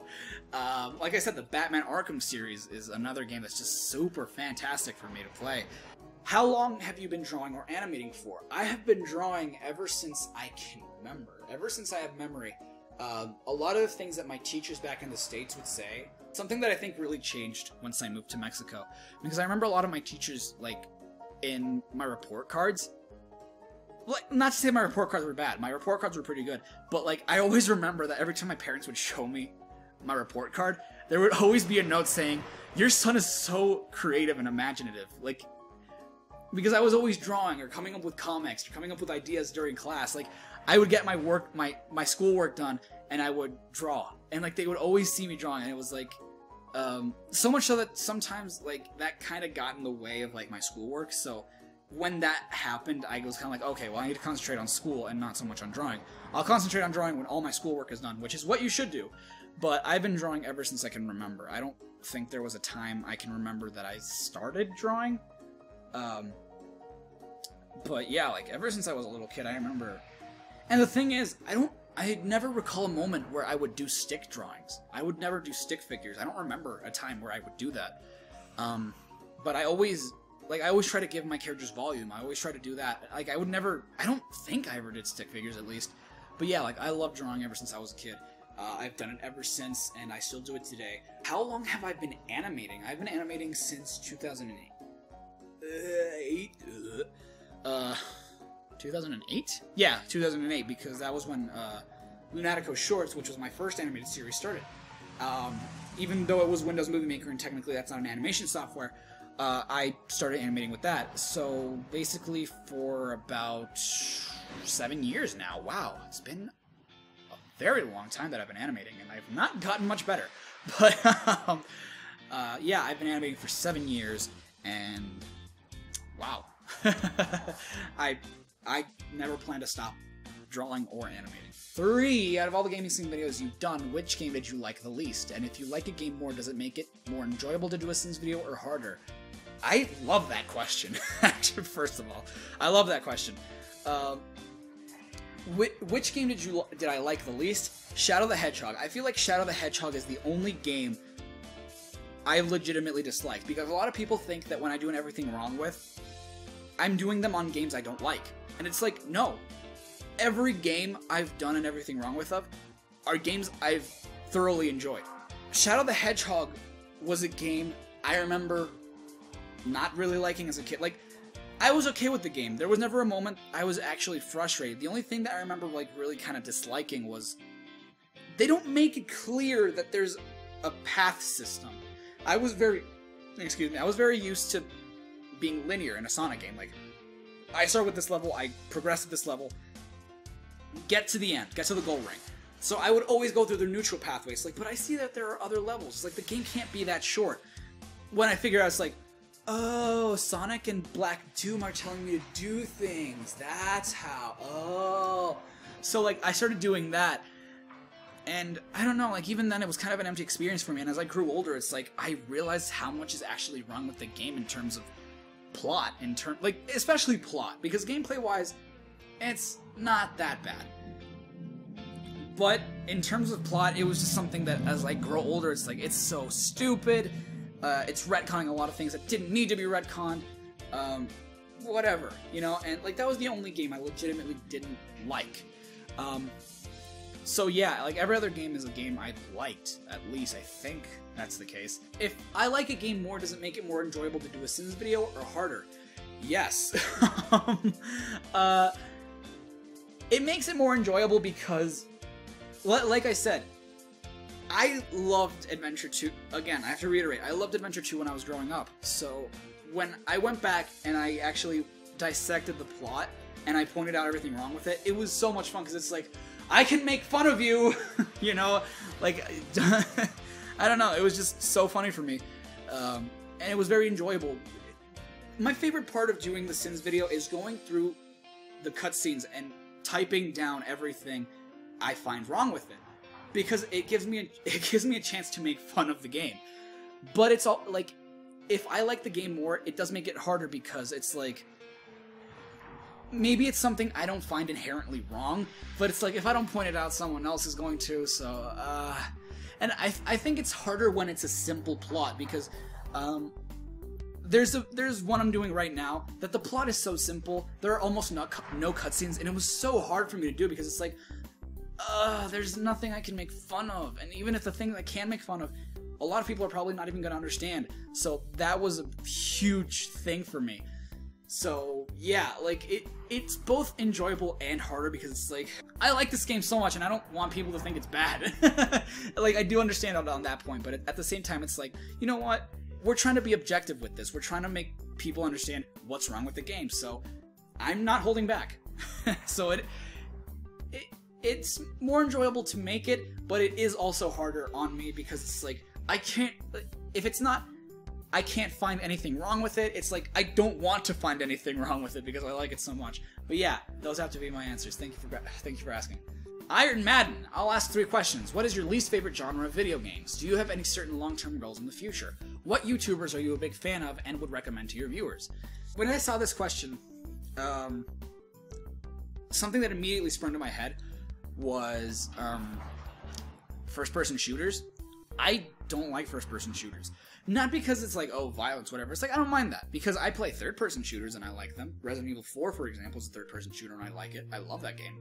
But I don't know, there's something about first-person shooters that I don't find interesting at all. I don't think I've ever played a first-person shooter without being surrounded by friends. Like, because I've played Halo, but with friends. Like, I've never owned a Halo game because I don't care. But, like, I'm always playing with family or friends. And, I have a blast when I play like that. If I'm playing by myself, it's like, it's boring. I don't find a point in it. I was going to say that, but at the same time, I think about it, and it's like, MMOs. Or, like, I don't know, like, anything that is, like, massive multiplayer online. Like, I'm not just talking about, like, MMOs, but, like, League, Dota, all that stuff. I don't know, I don't know. I don't like it that much, but I will try it out, you know, because I'm always willing to try new things.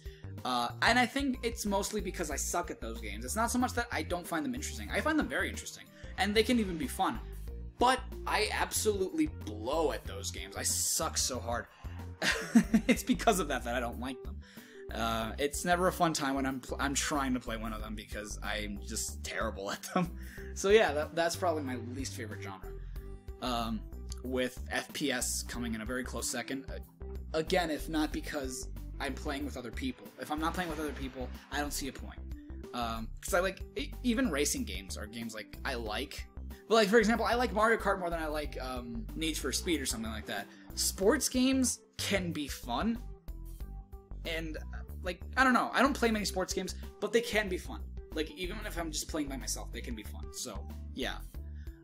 Do you have any certain long-term goals in the future? Yeah. It's weird to talk about that. But I do like that you made that question. Because some of my long-term goals have always been, ever since I was a teenager, I kind of had my life planned out, and it was always move back to the States, study animation, get married, have kids. That was the extent of what I wanted. And that is still to a certain extent what I want. Actually, no, not to a certain extent. That is what I still want. But I'm not so huge on like having a career in animation. Like, I used to want that with a passion. Like, oh, I want to study animation. And right now it's like, I guess I want that. But I don't know, like, only time will tell. I will pursue it. I will pursue it, and it will be difficult because I really want to do it on my own. I don't want to depend on mom and dad forever. But if they can help me out, then that's welcome. But I really want to attempt to do it on my own. I would love to get married. I would love to have kids. In terms of like long-term goals, in terms of like projects, I guess making an actual good movie, an actual good animated movie, because I did make an animated movie and I loved it back when I made it. But I look back on it and it's like, it is laughably terrible. But I don't hate it because that was what I could do back then. And if I could do something like have my own animated series, that's a long-term goal I have. Have my own animated series that people enjoy. That's something I absolutely want. And the reason I don't count that as a long-term goal is because I don't want it to be long-term. I want it to be something that's in the near future. Even though it's animated, so it will take a while. But, you know, whatever can happen. You know, whatever happens. We never know. Nothing's written in stone. So whatever happens, happens. But those are my long-term goals. Because that's the point of a goal, to have it. Have something to shoot for. Even if we know that that's probably not going to happen, we still have something to look forward to. What YouTubers are you a big fan of and would recommend to your viewers? That's a tough question because in terms of like things I could recommend, it really depends on everyone's own personal taste. I'm a huge fan of Markiplier. I'm a huge fan of the Game Grumps. Like those are two people that those are two channels that I watch every day. Like when I'm eating, like when I'm having lunch or when I'm just like eating dinner or whatever. I'm watching their videos, or like if I'm working, I'm going back and like listening to compilations people have made, because I want to listen to something that's not music. I love Some Call Me Johnny because he's a reviewer unlike most, because a lot of video game reviewers out there, they try their best to be comedic, and while Some Call Me Johnny tries to be comedic, that's not his main focus. His main focus is to be as objective with his reviews as possible, and it's something I love because he was actually one of the people. I reference him a lot in my videos, and he was the person that like really made me change my opinion on Adventure 2 and made me realize like how bad of a game it was. It's like, yeah, the game kind of does suck, because it's like I only like 1/3 of the game. And I was like, no, I like all of it. And it's like, really? Okay, do you like the treasure hunting sequences all that much? Like, compared to Adventure 1? I'm like, okay, maybe Adventure 1 had a better radar, but, like, the max shooting is okay. It's like, really? Because, you know, the traction and all that stuff is really terrible. I'm like, yeah, okay. Like, he made me realize that I didn't really like Adventure 2 all that much. And, like, he just opens my eyes up to a lot of things. And there are certain things that I don't agree with him, but like, if you want something that's very objective and at the same time very entertaining, watch his videos. I love also his Let's Play channel, Super Gaming Brothers. Again, whenever it's a game that I love to watch, I will watch them play it, and I have a great time watching them. Anyone else that I'm a huge fan of, it's difficult because, oddly enough, I'm not very big on like animation channels because I feel like not a lot of people do animation anymore because of like YouTube's algorithm and stuff. But, gee, I don't know. Like there are a lot of people that I watch. Sometimes other people I don't. It really depends on what you're looking for. But yeah, like the people I mentioned, they're usually the people I tend to watch on a daily basis. And everyone else is like, I watch Kid Icarus, who is another reviewer. He's very comedic as well. He does weekly videos. I love to watch Did You Know Gaming. There are a lot of things that like that happen weekly and not every day that I enjoy watching from time to time. But yeah, overall, it's like I'm not big on like a lot of mainstream YouTubers. I feel like Markiplier and Game Grumps were two channels that were like, I guess, mainstream. But I started watching Markiplier before he became like a huge thing. Like, I would talk to other people and it's like, oh, who's Markiplier? Like, I don't know. And then like all of a sudden I would hear everyone talking about him. I was like, well, how did he like blow up this quickly? And like, I feel like he's kind of like, excuse me, I feel like he's kind of like a close friend, because it's like, even though he doesn't know me and we don't know each other personally, I started watching him like when he hadn't even reached 1 million subscribers yet. Like, I was there when he reached his first 1 million subscribers, and like, I just watched him like, man, I'm really proud of this guy, because he's someone that, like, I watched him before he even had his new image. Like, when I started watching him, he was still living in Cincinnati. He didn't have a beard. He wasn't wearing his glasses. He still had like really short hair. And it's like, I see him now, it's like, you are totally different, and I love who you've become, because in essence you're kind of still the same person, but you know, I don't know. And with Game Grumps, it's like, they were always people I'd heard of, but I never really watched, and like, it wasn't until very recently that I started watching them, and I absolutely love their content. So yeah, I guess those are kind of like the YouTubers that I'm really big fans of, and I'd love to meet someday. And again, if I could recommend to my viewers, it really depends on your tastes. And again, if they're probably people you already heard of, you know. And usually, if you see me commenting on a video, which is kind of a rare occurrence, but I will do it, they're usually someone I'll watch. They're usually someone I'm watching a lot of. So yeah, thanks for asking. Peter K. Master LOL asks, do you think Metal Sonic is better than Silver? I have not yet finished playing Sonic Rivals 2, so I'm assuming that's where your question is coming from. I played and beat Sonic Rivals 1, and then my PSP shit the bed. So the controls are really weird for my PSP, so it's not really easy for me to play anymore. Like, the analog stick is really weird, the D-pad is just terrible.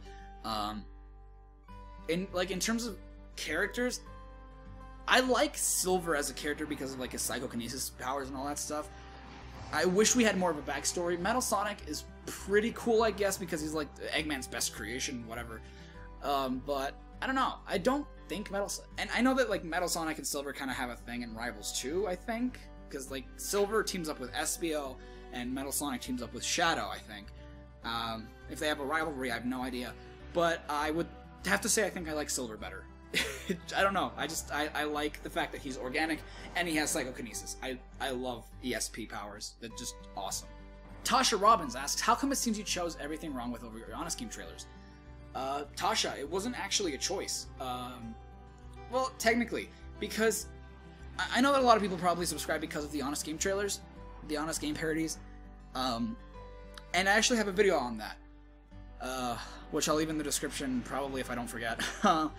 The thing about that is, I got a copyright strike back in November of 2014, because apparently someone had sent the video, like someone had told someone and Screen Junkies, like, sorry, John Bailey, the guy who does the voice for the Honest trailers on both Smosh Games and Screen Junkies, someone sent him my videos.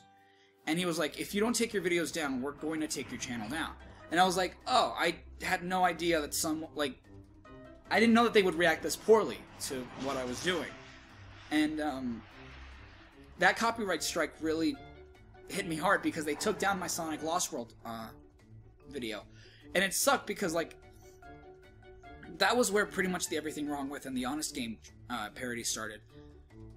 And I didn't want that to be a thing, so I contacted Defy Media, who is like in charge of Smosh, Screen Junkies, and all those other channels. And I told them, it's like, I'm sorry, I was doing a parody and whatever, and I didn't think I was infringing on your copyright. And in fact, I investigated, and no, I was not infringing on their copyright at all, because I was doing a parody, and parody is under fair use. But there were other little things. It's like, okay, this is kind of complicated because this falls under fair use, this doesn't fall under fair use, whatever. So they took my video down. I contacted them, told them I was sorry and that I'll do things to change the layout, as long as it meant, sorry about that, as long as it meant that I could get my video back. They did it. I changed some of the things like the thumbnails, the titles, and stuff like that. And I figured, you know what? If this is such a problem, I'll stop doing them. They were so much easier to do than the Everything Wrong With parodies because like they were short. I think the Luigi's Mansion one I literally did in one day. Like the same day I uploaded it was the same day I actually put everything together. Except for the script. I had already done the script beforehand. But yeah, like I did it in one day. And Everything Wrong With takes me like 4 days to do. Or like a week. Whatever, depending on how fast I'm working. And it, like, after that whole thing happened, it's like, I just stopped because I was like, I don't want any more problems, whatever.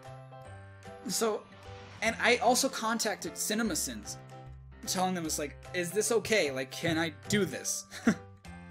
Can I keep making these parodies? I've sent them, like, 2 messages, and I've never received any, like, reply, so I'm like, well, until they reply, until they tell me to stop, I'm going to keep doing this. And I actually thought to myself, like, you know what, during, like, around the time the Brawl video came out, I was like, I'm just going to stop. Like, after this, I'm just gonna, like, not do it anymore until I get confirmation. And I never got confirmation, so I kept doing it because no one's ever told me anything. You know, like, no one's ever told me that it's something I can't do. So I just keep doing it. And that's why I added the disclaimer, so that people knew that I wasn't claiming that it was my thing. You know? So yeah, it wasn't really a choice. It was kind of it was, but it wasn't. Like, but there's the sort of reason why. Gary Simmons asks, "Okay, Chara, what is your sexuality? Just curious." That was a question I was not expecting. By sexuality, I'm guessing you mean sexual orientation. I am 100% heterosexual. I have nothing against gay people. In fact, I actually wish I had the token gay friend, because like I do know people who are gay, and the funny thing is, I know more lesbians than I do gay guys, and that's weird for me because it's like, huh. and they're really cool people, because like a lot of lesbians that I've met, and I'm not saying that this is a stereotype, but like a lot of lesbians that I've met are like very quiet. Like they're very I wouldn't say shy, but they don't talk much. They're very like closed, but they're very cool people. Like that's the thing, they're very cool people. And most of them have become like some of my best friends. As for gay guys, I haven't really met many gay people. I actually know this one guy, but I wouldn't call him like my best friend. He's a pretty nice guy. He's a pretty cool guy. And I wouldn't call him flaming either, but I just want to have that one friend that's just like a flaming homosexual. And it's just because I find them so funny. And like just I feel like they'd be really awesome friends. But yeah, I'm 100% straight. Just curious, I doubt that that's the case. Oddly enough, funny story, I feel like when I was in elementary school, I was like in 4th grade or something, and I feel like this gay 6th grader was into me, and that was really uncomfortable, because it was like, I kind of like this other girl, and like, I'm not gay. I hope I'm not giving off that sort of vibe, because I am not gay at all, dude. Like, just no, okay? And I have nothing against gay people. I am pro gay rights, if and when those gay people aren't rude. It's like, it's the typical thing, like, if you're not mean to me, I won't be mean to you. If you have nothing against me, I won't have anything against you. But if you're mean to me, I don't give a good goddamn if you're gay. It's not a homophobic statement if I tell you to fuck off, because like it's just how I treat people. Like if you're mean to me, I'll be mean to you. Like I'll try to not be mean to you. I'll try my best, because I like being nice to people even if they're mean to me, but if I'm just not in the mood, I will reply rudely, and I probably will go below the belt. But yeah, as for my excuse me, my sexual orientation, I am straight. Feathersword asks, how long does it take to create your animations, including voices, sounds, and everything else? This is probably going to sound half-assed, but if you ask any animator, they're going to say, that depends. It depends on how long the animation is. It depends on if there's voice acting at all. It depends on a lot of different things. Because, for example, if you can count it as an animation, when I did the Smite lore parody for Artsy on her birthday, that took me like 2 days. Because it was just like small drawings I did in Flash. And I didn't have my tablet yet, so they look pretty crappy. But yeah, like that took me like 2 days. But again, it barely counts as an animation. The other one, which I did in Anime Studio, which was For Her Once More, that took me like 10 days to do. Voice, sound effects and all. But the thing about that video was, I didn't do any lip syncing, so that's another thing that really goes into like how long that takes. The thing about Shinies took me about like 4 days to do once I had everything. Once I had all the voices, all the backgrounds, all the sound effects, it took me like 4 days to do. And it was a relatively short video. And the thing about Artist Block, I think I did it in like 2 days. Even though it's a very, very short animation. It took me like 2 days, because I was just learning the basics of Flash and all that. So yeah, it really depends on what you're going to be doing, really. So, again, it really depends. Will Paynes Garrett asks, why did I start making videos and what made me start my first Everything Wrong With series on games? Why did I start making videos? I've explained already. It was because I wanted to show the world what I could do. And as for my first Everything Wrong With, the reason was because I played Sonic Lost World last year. And I was like, I am just so cross with this game. Like, I want to like it so much, but I don't. And it's like, it was so frustrating for me. So I made the Honest trailer parody because I didn't want to do a review on it because I felt like that would take me forever. So I was like, then I did one for Super Mario Sunshine, and then I wanted to do one for Shadow the Hedgehog, but I was like, you know what? I think an Everything Wrong With parody would be a better idea for this. I'm sorry if I'm kind of speeding up. I think my the space on my drive is running out. So that's pretty much why I started my Everything Wrong With series, because it's like I felt like an Honest trailer wouldn't cover it. So, and I'm glad that I kind of took that chance. And it was also sort of an experiment because my videos weren't very popular. I was like, if I do a parody of something that already exists, people will probably look at my channel. And lo and behold, that happened. And as a result, very few people started checking out my original stuff, but it still sort of happened. So that was kind of the reason why I started.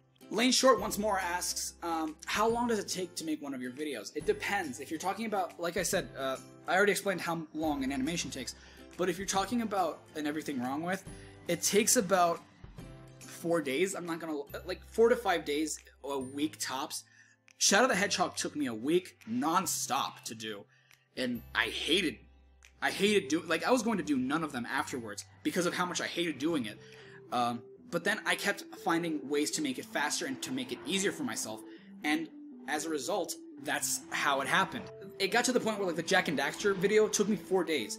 1 day to write down the sins, 1 day to do the voice acting, 1 day to do the subtitles, and 1 day to do the editing and to render. And that's the standardized thing. Like, and that's if I'm working like really fast. But I don't know. Like, it really, like I said, it really depends. As for other videos, I don't know. Like, it really depends on how long the video is, how much I'm actually willing to do, if I'm in the mood to do it or not. But yeah, like, saying that, you guys could probably say then, like, why haven't you done more? It's like, it's not that easy because there are other things I also want to do. There are other things I have to attend to that aren't like the Everything Wrong With videos. And not only that, but other things I want to do as a whole. So yeah, I hope that answers your question. Suddenly my room. Yeah, it took a while because my disk space on my laptop was about to run out, so now we're in my room. Again, at an angle that you guys don't really see all that much. You usually see it, the camera's usually over there, where I'm pointing, even though you can't see. And it's facing this way, but you can't really see, like, my huge-ass Pokemon, I don't know, poster? I don't know what that is exactly. Not exactly to call it, but yeah, I have, like, other posters, drawings my sister made for me. If you guys recall, this poster actually used to be up there, but then it started up here, but then it started being a real nuisance and didn't want to stay up there anymore. Anyway, I digress. Moving on to the next question before this file gets even bigger.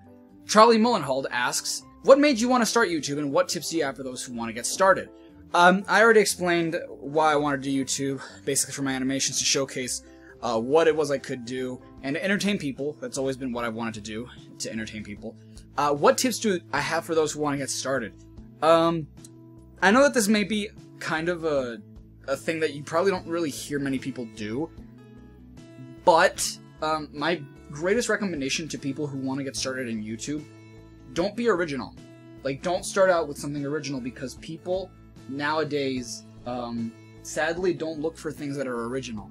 And if they happen to stumble onto your video and it is original, and they share it with other people, and that just becomes huge, well, then, you know, you got really lucky. And I say that, like, it may sound like I'm saying that, like, as kind of upset, but it's the truth, because I was doing considerably original stuff with my channel before I started doing the parodies. Notice that I said parodies because that was when people started kind of watching my stuff and kind of caring about the channel. And it's because of the parodies that people care, and that's, you know, that really sucks. But, you know, it's one of those cases where what are you going to do about that?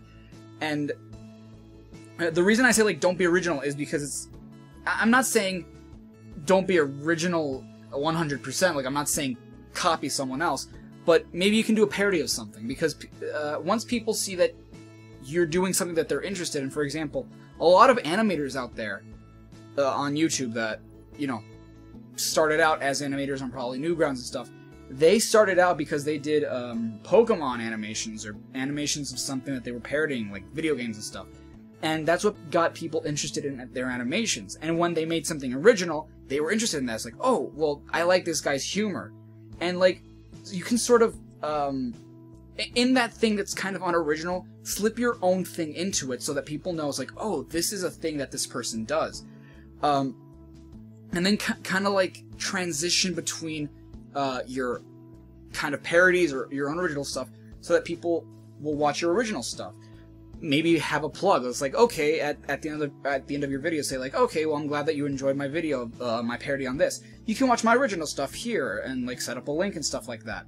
Do your own thing, of course, more than anything. I think that that's the one thing that every YouTuber mentions. It's like, do your own thing. Don't assume that you're gonna start out original and that everyone's gonna love it. It's like, that's not usually the case anymore. Because even great people like Markiplier, for example, PewDiePie, it's like, they started out doing Let's Plays when Let's Plays were already a thing that other people were doing. But they had their own thing that made people like them. And as a result, more and more people subscribed, more and more people. But notice that it didn't start out as something original. Like, they didn't come up with the concept of a Let's Play. They did it because it was something they wanted to do, and it was because something they liked. But the concept already existed beforehand. They just got noticed by a lot of people because of their unique style, I guess let's call it, because I was going to say sense of humor, but at the same time, it's like, it's not even about the sense of humor. It's more about the style in which they did things, because a lot of people subscribe to Markiplier because of his horror videos. And he doesn't do horror all that much anymore. It's not focused on horror. It's not just horror now. It goes around all sort of dimensions of gaming. Even though horror is his most requested genre of videos, and it's the one that people watch the most. Like, if you watch Five Nights at Freddy's, it's like I feel like he's the person that's most known for that, even if he wasn't the first person who played it. And you know, it really does suck. And like, this isn't really a tip, it's more of kind of like a nitpick on like audiences. A lot of you guys are watching this, and like I said, I appreciate that, but look at the views this video has. In a month, it'll probably have like 1,000 views, because not anyone really cared. And I'm saying 1,000, but that's even stretching it, because a lot of people are interested solely in my parody videos, and that sucks. Yeah, because, you know, I wish that other people would give my other stuff a chance. And if you look at Markiplier's videos, a lot of his videos have like 500,000 views. And, like, considering the fact that this guy has 7.5 million subscribers. And once he puts a horror video out, it blows up, because that's what people came to see. And I understand that, but that's where things kind of become conflicting. So, I guess this kind of is a tip. Don't get discouraged. If YouTube is something that you want to focus on, make sure that you literally focus on it. Like, don't make it a side project. You really have to give it your all. If there's something you want to pursue, focus on it. Don't just say, oh, well, I'll do it in my free time. If you're doing it in your free time, that means that it's not your main focus, and it means that you're not taking it seriously at all. You're just doing it as a hobby. So there are a lot of things I could say to people who want to get started in YouTube, because YouTube is a business. You know, you have to sell things with your image, with your video. Your videos are your product. You have to sell. What I mean when I say sell is, like, you have to make them attractive to people so that they want to watch your videos. Take, like, watching as buying. It's like people are buying your product, which is your video. Thumbnails, titles, tags, all that stuff matter in the grand scheme of things, and that was something I didn't understand. When I joined Channel Frederator Network, I've been with them for about a year, I learned a lot of things about how to make it, like, how to get more out there. And it's true, because I started experimenting when I started doing the Everything Wrong With and other stuff. And if you notice, like, some of my videos that have, like, more boring thumbnails and such, they have less views. But the ones that have, like, more attractive thumbnails, they have more views. And it's a bunch of stuff, like tags. I didn't know the importance of tags. Like, if you tag as many things as you need to, because then they'll start appearing like recommended things. I don't think my videos were ever in anyone's recommended section. And I added so many tags in the Everything Wrong with Shadow the Hedgehog video that a lot of people were actually complaining. It's like, this video is, like, in all of my recommended video section. Like, this is the only reason I'm watching it. And I found that funny, because it's like, that actually works, and I feel like people really underestimate the use of tags. But yeah, those are just like a few things that I can recommend to people who want to get started on YouTube. So, basic rundown. Don't be 100% original. Transition into originality. If you're not going to be original, at least put your own style into it so that people can recognize you. And think of it, even though it may sound as a boring idea, think of it as a business, and you really need to get, like, in the game. If you're going to focus on YouTube, make sure you actually do focus on it. If you're not going to take it seriously, then, you know, probably don't bother and just leave it as a side thing. Zane, or Zane the Hedgehog, asks, what we see you interact with... I'm guessing it means, will we see you interact with your hedgehog self again? I thought it was adorable. Oh, thank you so much. I didn't... that was one of the things I wasn't really expecting anyone to ask. That may be really interesting, especially because one of the things, and if you go back to, like, my other videos, like, I did one on updates, if you look at, like, some of the frames on Now I'm the Moonhog, you can see, like, kind of pink. That's because I used a chroma keying, and I wasn't all too well versed in, like, frames per second and all that. The problem was, I used to animate 24 frames per second, while my video of myself was in 30 frames per second, so I need to match them both to 30 frames, which is how I like working, so that you won't be able to see, like, a lot of motion blur like this. Because it was something that always bothered me, like, about my kind of hybrid animation live action thing, was that you could see a lot of motion blur in the animation, mostly, and, like, it just looked ugly. I would definitely love to do it again as like, an experiment. Like, definitely, like, maybe, I don't know how many people know about Danebo and, like, My Roommate Mario. Something like that. I think that would be really interesting. Like, kind of a skit sort of thing. I think that'd be really cool. And I'd definitely try to see that. And I love it that you guys, I know I've said that, I know I've said I love, but I'm so grateful that you guys, like, really are interested in that sort of stuff. Like, even if it is just one person, I'd love to do that again, just to see how it plays out. Ryan Hill 2005. Can you make animations? Yes. No, but seriously, if what you're asking me is, like, will I make more animations? I definitely want to do more animations, because they're all, I feel like all my animations are counting towards a certain portfolio I have, that will probably, if I can show it to someone, it's like, oh, well, I like what you do, maybe I can commission you to do something, or maybe you can, you know, come on board and help us, we're like a company or whatever. I would love to do that. I will definitely try, and at this point, it's not something that I want to try, it's something I'm going to definitely do. I will make that a reality, to definitely take some time out of my day to make these animations happen. And I'm so grateful, again, I feel the need to reiterate, I'm so grateful for the people like you that want to see more animations, because that's definitely something I want to do. I have so many animations planned in my head that I just haven't been able to do because of other projects I'm working on. like both on YouTube and with other people, stuff like that. But I really do want to get back to animating stuff. Finally, there's this guy on I got no Tumblr questions, all of them were on YouTube, and only one person asked me on Twitter. This person is a guy that usually asks stuff. He usually asks a lot of YouTubers questions on Twitter, and I guess he's like the only person who really ever tweets at me. They're like, I have like very few followers on Twitter that ask me questions. I don't know how to pronounce your name, dude. I'm sorry if I'm getting this wrong. Belshipper Rusape, a long time ago, and I'm sorry that I'm getting this until now. I know that this wasn't really toward the AMA, but I wanted to include it here. He asked YouTube Liz, River Knopf, which is an incredible voice actor that I actually worked with once, Noacking, Ali Monty, and myself, what microphone do I use? About, what was it, 2 or 3 years ago, I purchased with my own money, like it was like one of the first things that I was able to purchase for myself. I purchased, which is what I'm using right now to record the audio, Behringer C1U condenser microphone. It's a USB. The USB cable is really long. I have it right here.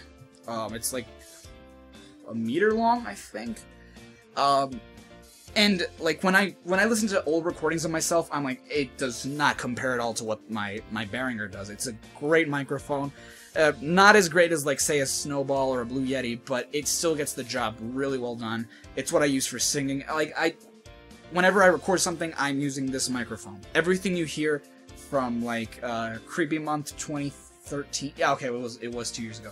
Creepy Month 2013, sorry.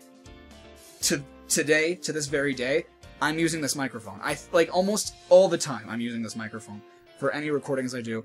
It's become one of my best friends for, like, everything. For singing, for voiceover, for, like, anything, everything. Because I don't like anything else. Like, I used to use the internal microphone for my laptop for the longest time. I used some SingStar. I don't know if anyone remembers that game. Some SingStar microphones. And the quality was, it was okay, I guess, but nothing so far has beat this microphone. Sadly, I accidentally dropped it once, so it kind of like the C1U Behringer is by nature a really soft sounding condenser mic, so you really need to find the right settings and edit it so it'll actually sound strong and it'll actually sound loud. And I accidentally dropped it once, and it like some wire kind of got loose, so sometimes it has like terrible feedback, so I just kind of like tweak it a little bit, and it, you know, it just goes back to its original thing. But it is kind of annoying that I can't just pick it up and record. I have to check if the audio is fine, which is something you should do anyway, but still. Anyway, so yeah, that's the microphone I use. He also asks that he noticed the blue ribbon on my icon. What does it represent? The blue ribbon on my icon, if people, I don't know if people remember that I uploaded that on, it's still my, my icon today, but just in case I'll be showing it on screen. This was an icon I made because I didn't want to use my old icon anymore. I wanted to find something that was a bit more just like my face. And I added that blue ribbon because March was Autoimmune Disease Awareness Month. And that's what the blue ribbon represents. And the reason I did that was because someone very, very dear to me suffers from an autoimmune disease. And it really sucks. And I just wanted to let her know that I do support her and that she's not alone in that. I wouldn't know what that's like, but I know how much it's affected her, and it really sucks. And I still have it today. I never really took it off because I never really made another icon. But at the same time, it's like even though Autoimmune Disease Awareness Month is over, like it's May, for God's sakes, it's still really important to me, and I just wanted to let her know that it was important to me too.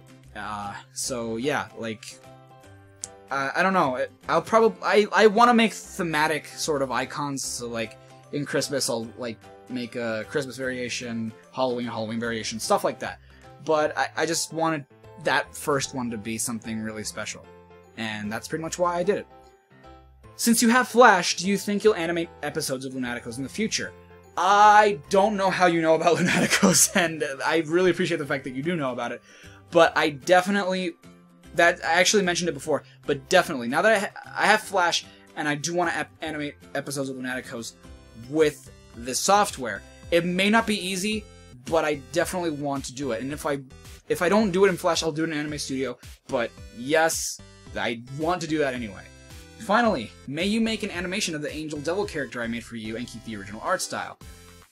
The thing is, I don't know if you made those designs based on, like, the lore of Lunaticos, because I don't know if you know that I actually do have a concept of, like, Angel and Devil, and maybe that's why you made it. I don't know, or maybe it was just a coincidence. But I have to say, I really do like the designs of those characters. They're really cool. I would love to make I don't know what the animation would be based on, but I would love to do it. It would probably be kind of complicated because they do look like they'd be really detailed, and, you know, like, as for color combinations, I don't know if you want to take care of that or if I'll do that, but I think it would be really interesting, and if other people have, like, characters that they'd like me to animate sometime, like, maybe just a short animation, I'd love to do that. That'd be really interesting, like, taking other people's designs and be like, oh, could you make an animation out of this? Like, I'd love to, and, like, show other people, it's like, oh, I made an animation based on this. I don't know what the theme would be behind that, but, no, excuse me, I'd really love to use these characters that you designed. They look really cool. And as for I'd need to ask you more about, like, what the weapons are, and, like, I don't know, maybe there's something that you have about the characters that I would need to know beforehand, but they're really cool designs, dude, and I would love to use it sometime. And I'm glad that you're giving me permission to do so. Wow, that actually took a lot longer than I expected it to. But wow, they weren't that many, there were like 30 plus questions, and I at first I thought to myself, this is gonna be a really short video, but at the same time, it's like, because I love rambling, it turned out to be a really, really long video.